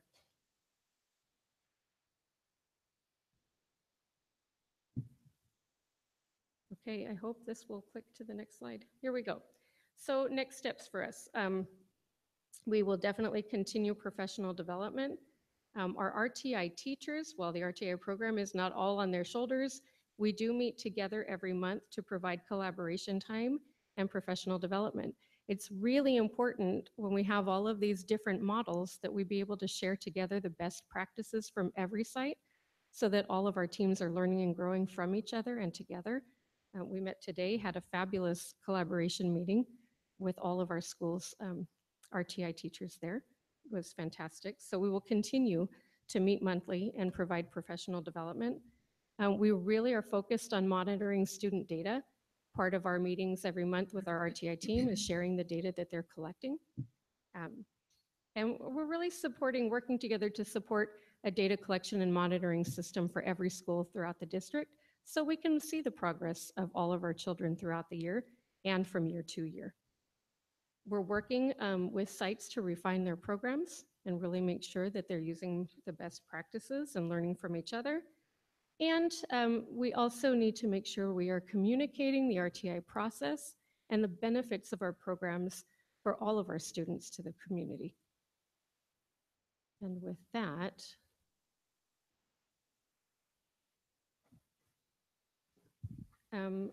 Kathy, are you able to press my play button? I don't think I can from here. Thank you. I'd like to share our RTI video with you.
Thank you. Oh, thank you. Any Trustees, any questions? I have just a curiosity question. I know it said we hired 12 RTI teachers across the district, and it appears that there are 8 schools and 5 of the sites self-funded. Can you tell me which of those 5 sites have additional ones, or who had what we're covering for which school and what the sites are covering? Just out of Sure. curiosity. Yes, so our funding formula was 1 teacher per 300 students. Yeah. Castro is one school that opted to add additional staff to their program. Therakoff added additional staff to their program. And I believe Stevenson added additional staff member to their program as well. Okay. Thank you. You're welcome. It's early in the year, but well, you mentioned that we may expect a dip depending on how the implementation goes. I'm just wondering, so far, do you have any read? You mentioned that when the principals got together for their PLC collaboration, people were optimistic, but are there any other indicators of how it's going so far this year? Actually, today's meeting with our RTI group was a sharing of data, and I'm highly impressed by the instruction happening in the classrooms and the data that's being collected. And I think if we continue to see great work like that going on every day, we're going to see great things for kids. Thank you. Any other questions? Yes, I have one. You showed a chart of the gains at Castro, and I think you attributed them to RTI. Other schools didn't have gains like that, but we didn't see a chart for them, you know, where there were no gains or like students were dropping. Why is that? I mean, why do we only see the like success stories? And I need to know whether this $1.5 million is matters and is having the intended effect. And yes, in any population, there'll be some that are, you know, some schools that do better than others. There'll be like the ones that in the middle, and some did better on to the upside, some did worse. But if they were all doing RTI, how can we say that the gains were at that school? The gains were thanks to RTI, but that school where they did worse, don't blame RTI. So one lesson that we learned last year was that the sites that actually collaborated and created their program actually were the sites where you saw the success. Sites where we implemented a model and said, this is what you're going to do, are the sites that we saw a dip. So other sites had no model or didn't implement. Last year we had 5 schools that piloted. 4 of them initially volunteered for what the district said, this is the version that we want based off of literacy. And then Bub came in and said, well, we have a version that we would like to try. And so we included them in the model. The difference though is that the 3 sites that came on, so Castro had already had their program going, but they were one of the 4. And then you have Bub who came in and their staff created the other one. And the other 3 experienced growing pains because we told them exactly how the model should look, as opposed to creating the framework by which the model has to operate. And I think the success that she's talking about right now is attributed to the fact that there's a lot more flexibility about how the model looks, but there is accountability about what we expect on a day-to-day basis at every single site. Let me rephrase or ask a different question. Before we commit this amount of money in next year's budget, the budget for next school year, what will be the markers that the board could use to determine whether this money is the best use for the benefit of students, considering the other things we could do with that much money? How will we know if this is the right thing to do? So I think the conversation will be, we can look at the data. I think it's important to ask the teachers their opinions of it. I think it's important to ask the principals and to look at it. And I would even ask the parents what their thoughts are. So I think you would look at a multitude of data points to determine whether it's effective. This was, and I know we have our board retreat, but in January, this is one of the 6 goals that the board actually said they expect it to be done. And so this is in line with the board direction that was given in January. I can tell you I was at Bub the other day or a couple weeks ago, and Cindy was there, and we went into Mr. Poland's class, and he is a completely different teacher. I think he even said like he has a new energy about him. And then I saw Andrea Mays earlier today, and she was talking about her child's class. I believe it's in 5th grade, and she said, you know what, it does make a difference when my child is in a classroom of 20 as opposed to 32, and my child is getting some more individual attention. So I think it's those types of things that are going to determine it. But I also would say that, you know, Castro had a 2-year head start on every single school. And so if the idea is we should see gains immediately, and if not, then we will end the program. If we would have did that to Castro, you would not see what we're talking about right now. Part of this is a long-term strategy to solve a couple of our issues, but also to meet all of our kids' needs, as opposed to simply a shiny box that we're going to bring in and hope to save the day. Any other questions? Members of the community, would you like to opine about this program? Now we'll just go into discussion. I'll start off if you all don't mind. So all my comments are always measured that way, right? So I lead up to stuff. By now, everyone knows that, right? So should we know where you're going right now? Oh, yeah. So the beauty of it is, and this is why I brought this up as a request by the president to talk about RTI, because when I would go somewhere, I would be asked by parents, hey, you know, what's this RTI all about? It's like a lot of money. Does it work? Well, I'm going to put a positive spin on it and say, hey, we're trying something new. And as we get along through this process, we're starting to figure out whether or not it does work or not. But the point is that we're trying something. And the reason why I wanted this to be presented to the community and to the board is so that when I say things like there's growing pains, you have to be patient, sometimes you want everything all at once, you can't get it. When I say things like, oh, well, you know, 5 years ago this, 10 years ago that, this goes to the difference that we need. Mm-hmm. This goes to the ideas that we were talking about. And this goes to the points that I was making about being patient with something new, because sometimes you just don't know, but you have to try something. So when Dr. Rudolph presented this to us, and as it's been growing, I've been noticing that the key element to this program basically is simple. There's an intent to try and identify the problems at each school site uniquely to that site, but there's also a lowering of the amount of students that are getting attention from the teacher, right?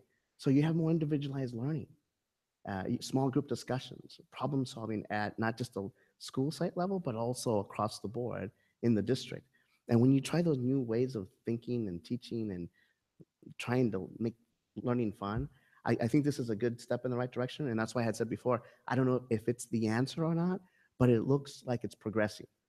And so when you combine something like this, Dr. Rudolph, and by all means, let me know, with the English language learners, that's not easy. And so we're trying to get to certain spots to help everyone out, because, you know, I have to tell you, I don't just think about the ones who are falling behind or aren't meeting expectations, but I also think about, well, how about the kiddos who are like exceeding? You know, where's the challenge there, right? Where's the next level of intellectual curiosity coming from, right? And so this program tries to address those different needs. And that's what I like about it too. That's why I had asked it to be presented, so that we can get more into some detail of what it looks like. I mean, I can't tell you that it goes directly to testing, because of how they do here in Castro. It reflects that they did this way at the standardized test, or at the district benchmark assessments. They did this because of that. I don't know that we had that info, but I like what we're doing, and I like the ideas behind it, because it's needed. In my humble opinion, I appreciate the effort. So if anyone else would like to discuss or opine. I just want to agree with President Gutierrez. This falls directly in line with our personalized learning, which is one of our primary objectives in the strategic plan. I have taught before in classes, and it's often either your overachievers or your underachievers can take up your attention. So, whoops, they just lost me.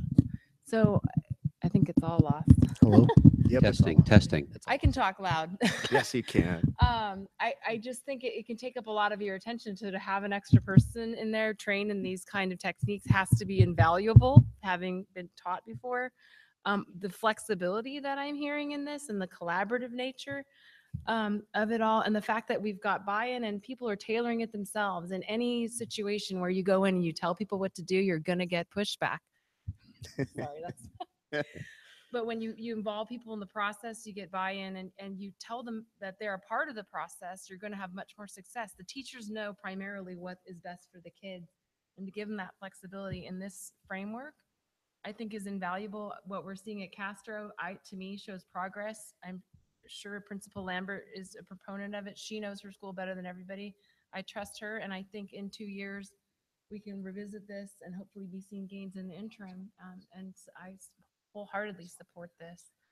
I love that it's site specific. You can tailor it and it's iterative. There's feedbacks. You're collecting data. You're going back. This is working. This isn't. That's how any progress in anything and meeting any goals should be accomplished. And that's the appropriate strategy, I think, to reach any goal. So I think this is wonderful. Any other trustee? Trust the microphone. Well, I would just like to say, I'm glad that, that we are sticking with it and that you're, what am I trying to say? Elevating it to more of a framework rather than dictating the individual steps. And I'm really excited about it. And I know, some of you principals have had great success, and I'm confident that others will. So. And I do want to point out, Bub had success also this year with it after 1 year, which is also part of the reason why. And you're right, this is only one piece of a larger strategy. PSYOP, which is basically the argument that every kid has to learn some type of academic language, and that we as educators need to take the time to make sure that kids understand the vernacular that is being used in academia, is another approach. Co-teaching at the middle schools is what we've noticed, is that our kids, when they're in an inclusive environment and in a co-teaching environment, they perform better. Students with disabilities, as opposed to if they're in a resource class. So next year, co-teaching is coming online. Our focus on reducing the number of long-term ELs that come out of the elementary schools and go into the middle school is yet another piece of it. So yes, it is one. It's probably the largest piece of the puzzle, but it is one piece of a larger strategy to move all of our kids.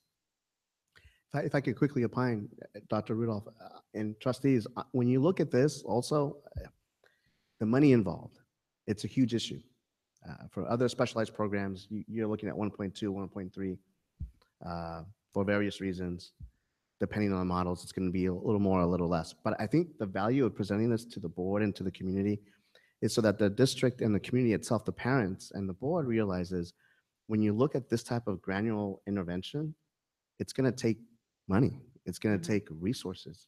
And the biggest resources that we need for the most part are extra teachers, right? That's a big challenge. And I think that's where a lot of the misconceptions come into play. Well, they're spending so much money on this program. What's going on? But the reality is that when you look at it on a step-by-step basis like this, you have to try and problem solve. You have to try and tap into the resources we have. It looks like the majority of the teachers that you've hired for the RTI program, they're in-house.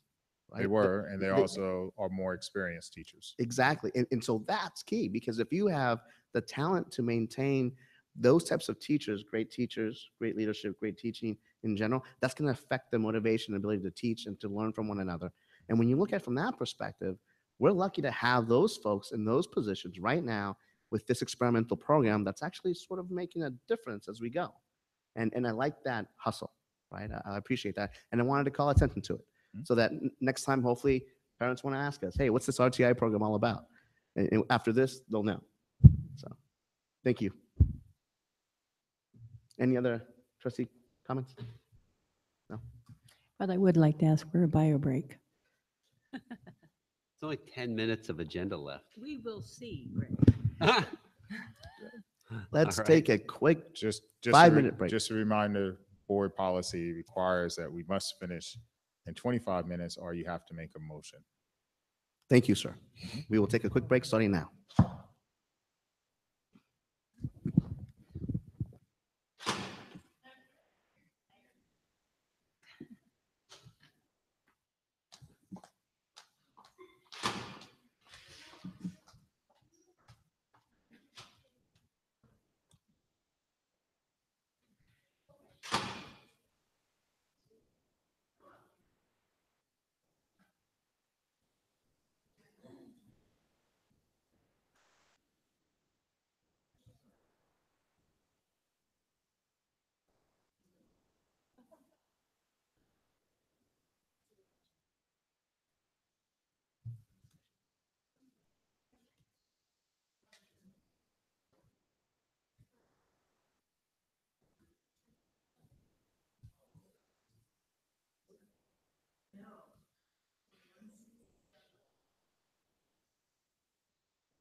I may, You just swing by? I'll swing by and get them signed.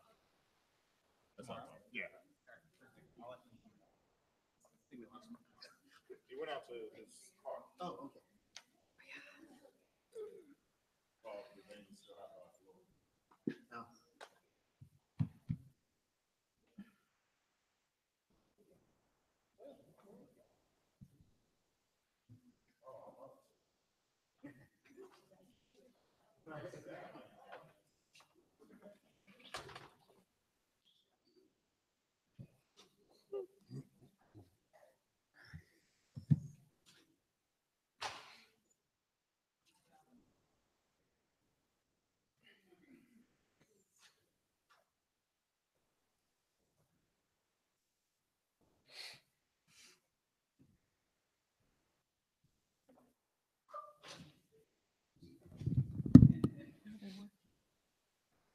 No. I was thinking of because you said sometimes, and then it was.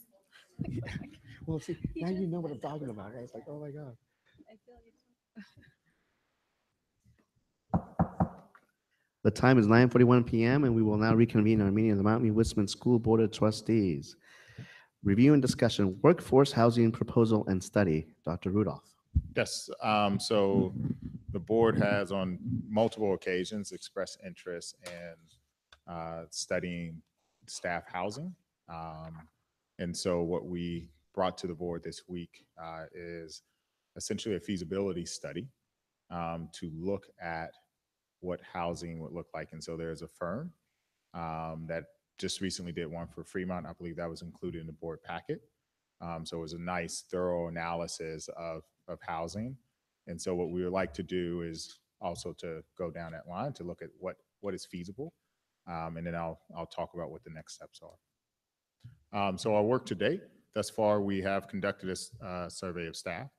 We've met with representatives from Lambert who will be coming back. And so for those of us that are tuning in or that may not know, Lambert is a company of private investors who look for investors to essentially provide you with a down payment or part of the down payment, and you match the other, which allows you to buy the house. And then after a set period of time, the homeowner would have to pay them. It doesn't cost anything to the district, but it is a sort of a strategy. And then we've discussed this issue at multiple staff meetings. Some of the data that I'm going to present actually came from one of those, sorry, not staff meeting, the Board of Trustees meeting. And so this is all the work that we've done to get to this point. And so what we know is that the average annual salary is $69,000. And that means that 1.3% of the houses in Santa Clara are actually eligible. And I would say this number is probably lower now because this is from 2015. So it is probably somewhere below 1% in all of the county, which is really a remarkable number. So it clearly shows that it is really hard for any individual to find a house, but especially individuals who earn $69,000. And just for a frame of reference, as of the negotiations this year, our starting salary is $60,000, and it maxes out, I think, at 114 or 115, somewhere around there. And so what we know is that there are several areas, Kenyatta College, San Mateo, Skyline, Santa Clara, SFUSD, and Oakland, who have programs sort of in place. San Mateo is looking at it. Cupertino, I pulled them off because they were, when I did this presentation previously, they were looking at it, and since then it's been pulled away. San Francisco did just pass, the city passed a new sort of approach that they plan on using, and I know that San Jose is also looking at doing it. What is interesting is that actually last week when we were sitting in city council on Tuesday, the city did mention that they have the ability to help us out also because that part of the housing that we create could also count towards their affordable housing. And we know that they utilize, they have a system where teachers are part of their second tier. So the first consideration goes, is based off of income. The first consideration goes to first responders, all of who make more than what is allowed. And then the second criteria goes to educators. And we have a couple of our teachers who are in there, including our teacher of the year, currently is in a below market house. And then beyond that, it falls to a couple other criteria. I think it's city employees. And then I think after that, it is income based. So there are some resources that are out there that we could possibly tap into. Each one at the time when we did this study has a range. Santa Clara has mentioned that because of the way it was financed originally, that they have to bring theirs closer to market. And obviously, if we were to look at something like this, that is not the strategy we want. We want to make sure that whatever we have could last for quite some time below market rate, because otherwise we're just building apartments. And so part of what the feasibility study will look at is what is the average cost of housing and sort of what is the delta that we need to look at.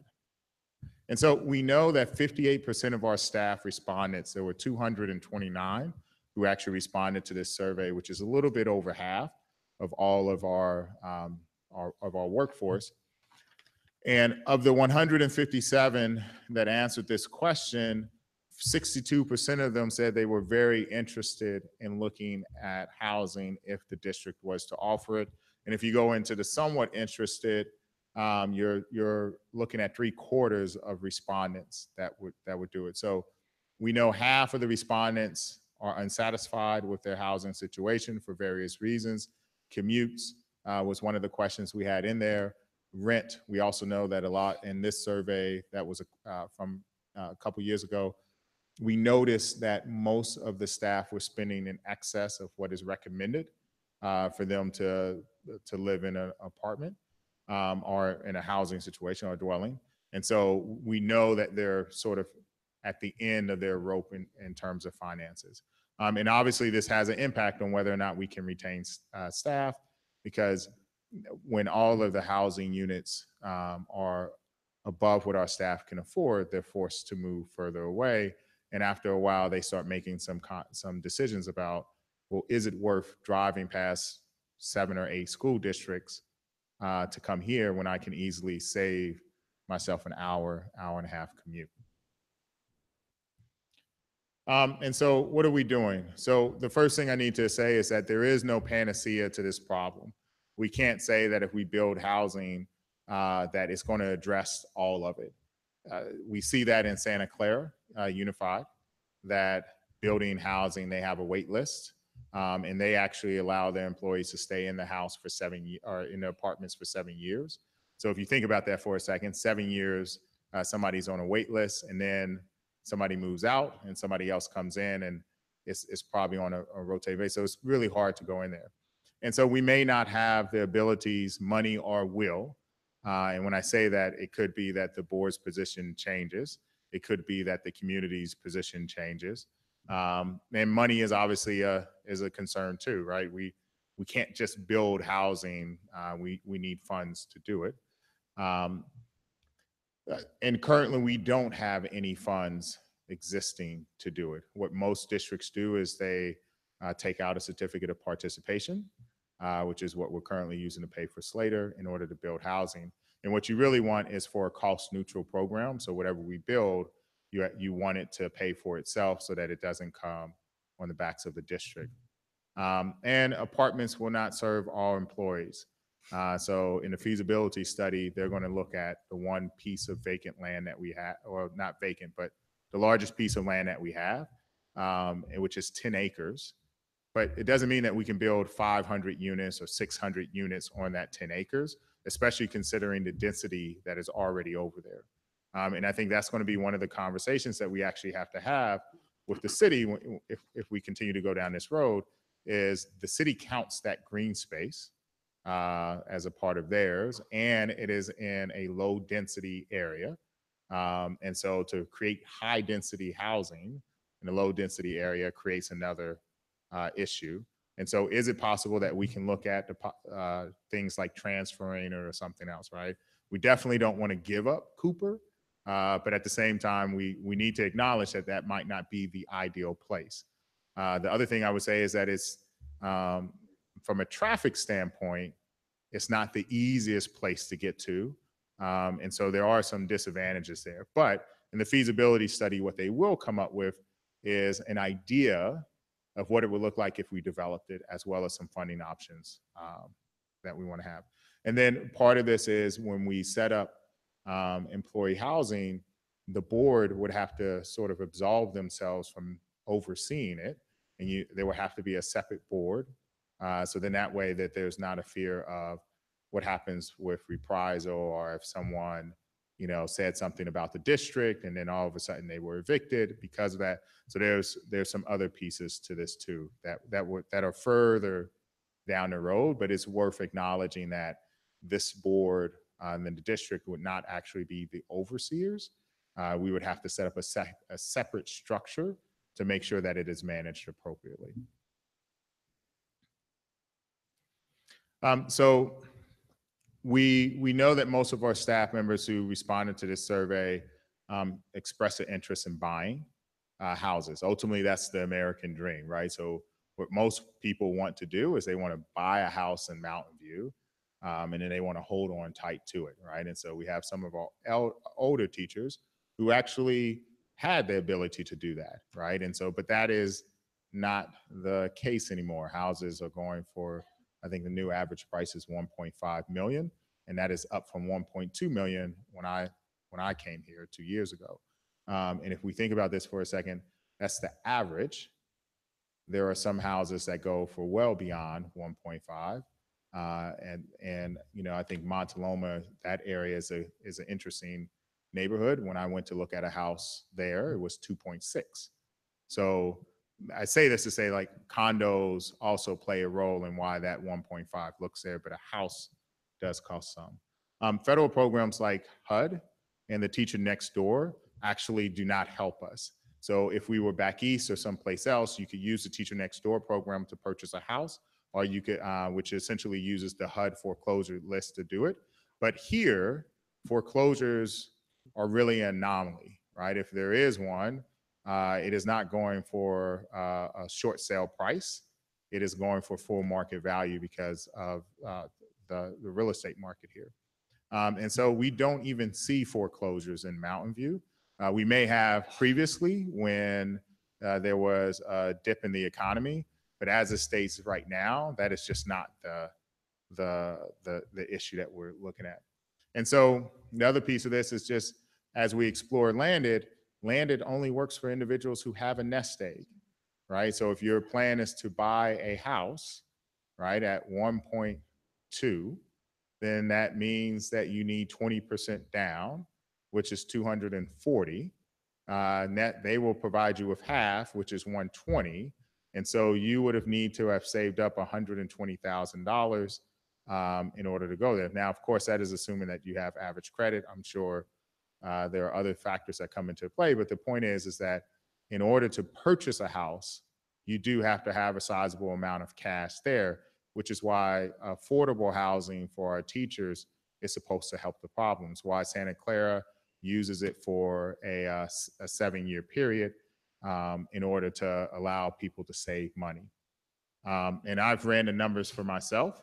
It would take me somewhere in the neighborhood of 10 years to put aside money and paying my current rent, and if everything else was frozen in terms of expenses, right? And so if we think for that for a second, like, this is my salary that would take me 10.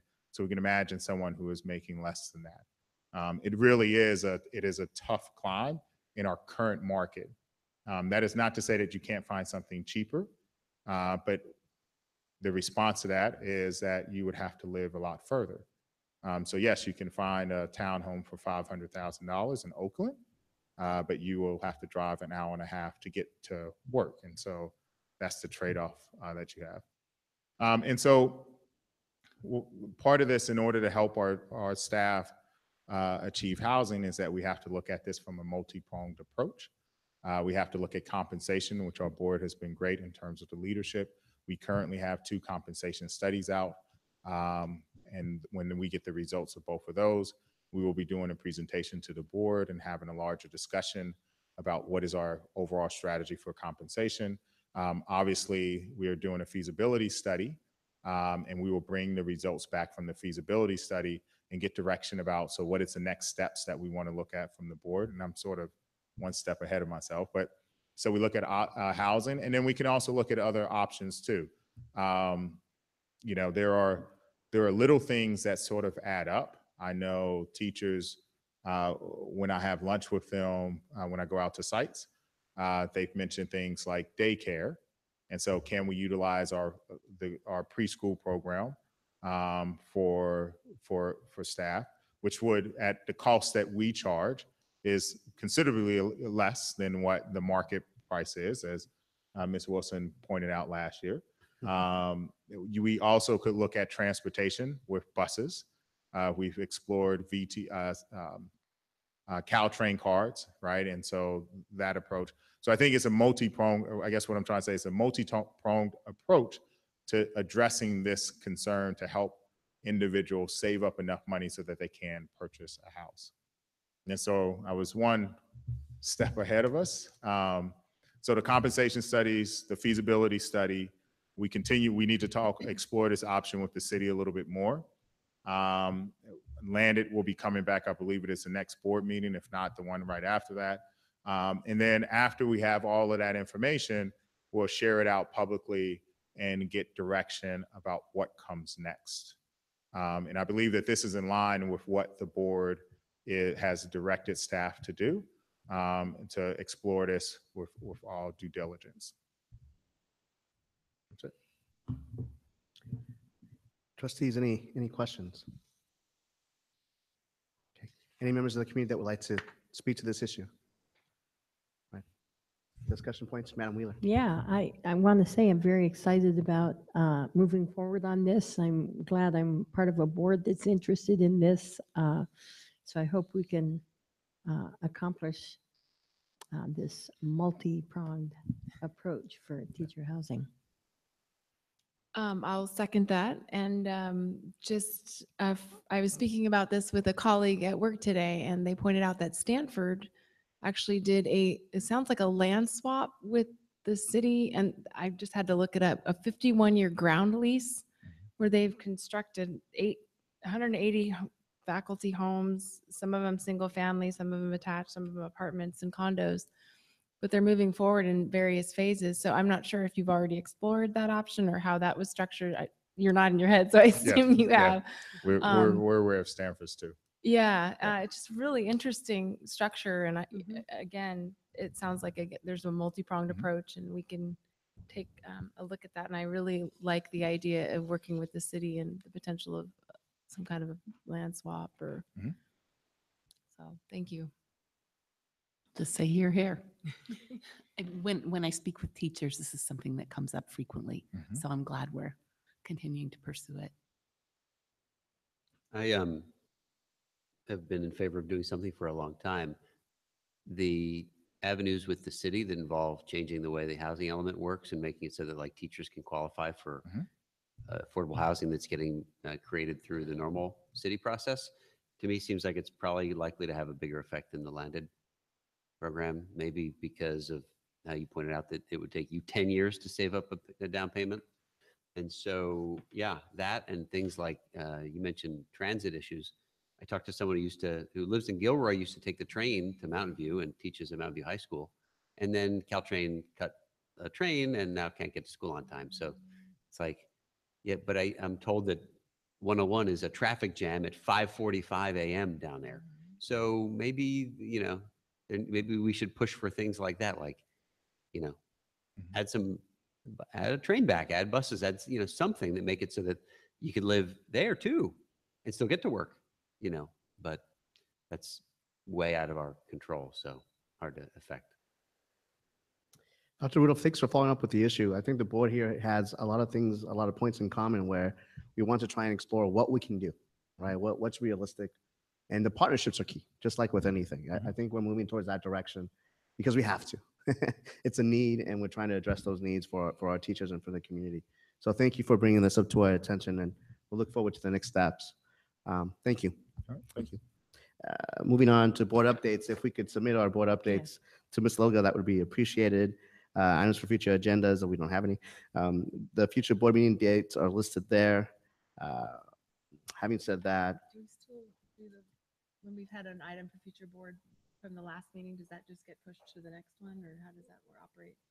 well, if we had one last time, it should have been presented here, I think. Tamara did I have had from one last for the time. name of the new school from the last time, so will that be pushed to the next one, or do we Well, just not bring it as? no, we'll push it for the next one. Okay, We'll I do that. wasn't sure how it worked. No, I know, and I'm glad you reminded me because, Movie. yeah. No, me too. Okay, sounds good. So we'll do that. Thank you. So hold on a second. Yeah. What was the question? Were you asking when will that item be on the agenda, or when will we discuss whether to put I it on the agenda? didn't know, since it wasn't on the current agenda, if I needed Right. to reiterate it as an item for another future agenda, since I did it at the last meeting. I wasn't sure of the process. Right. So I want to make sure everybody's on the same page about this, that I think the step is that we need to discuss whether we want to put it on an agenda. It isn't that anything someone suggests is going to be on an agenda next time. It got So, like 4 votes, Yeah, I think if I'm not mistaken. I just didn't know the timeline. And now I was one of the I was one of the 4. My point is, past practice has been that an item is placed on some future agenda, not the next agenda. So I don't need to bring it up again. Right. Okay, that's good. to know. But past practice has also been that things like that are brought up and approved by a majority of the board should be listed under item 11. Right. Right. And And it it's wasn't. not. Right. No, you're right. And it wasn't. fine. And that's why. Should be. Right. And I think that's the point. So I think we're all on the same page. Thank you for the clarification, Madam Wheeler. We'll move forward with this and we'll speak to that issue very soon, Madam Wilson. At 10 o'clock, we will now adjourn our meeting. Thank you all very much. Thank you.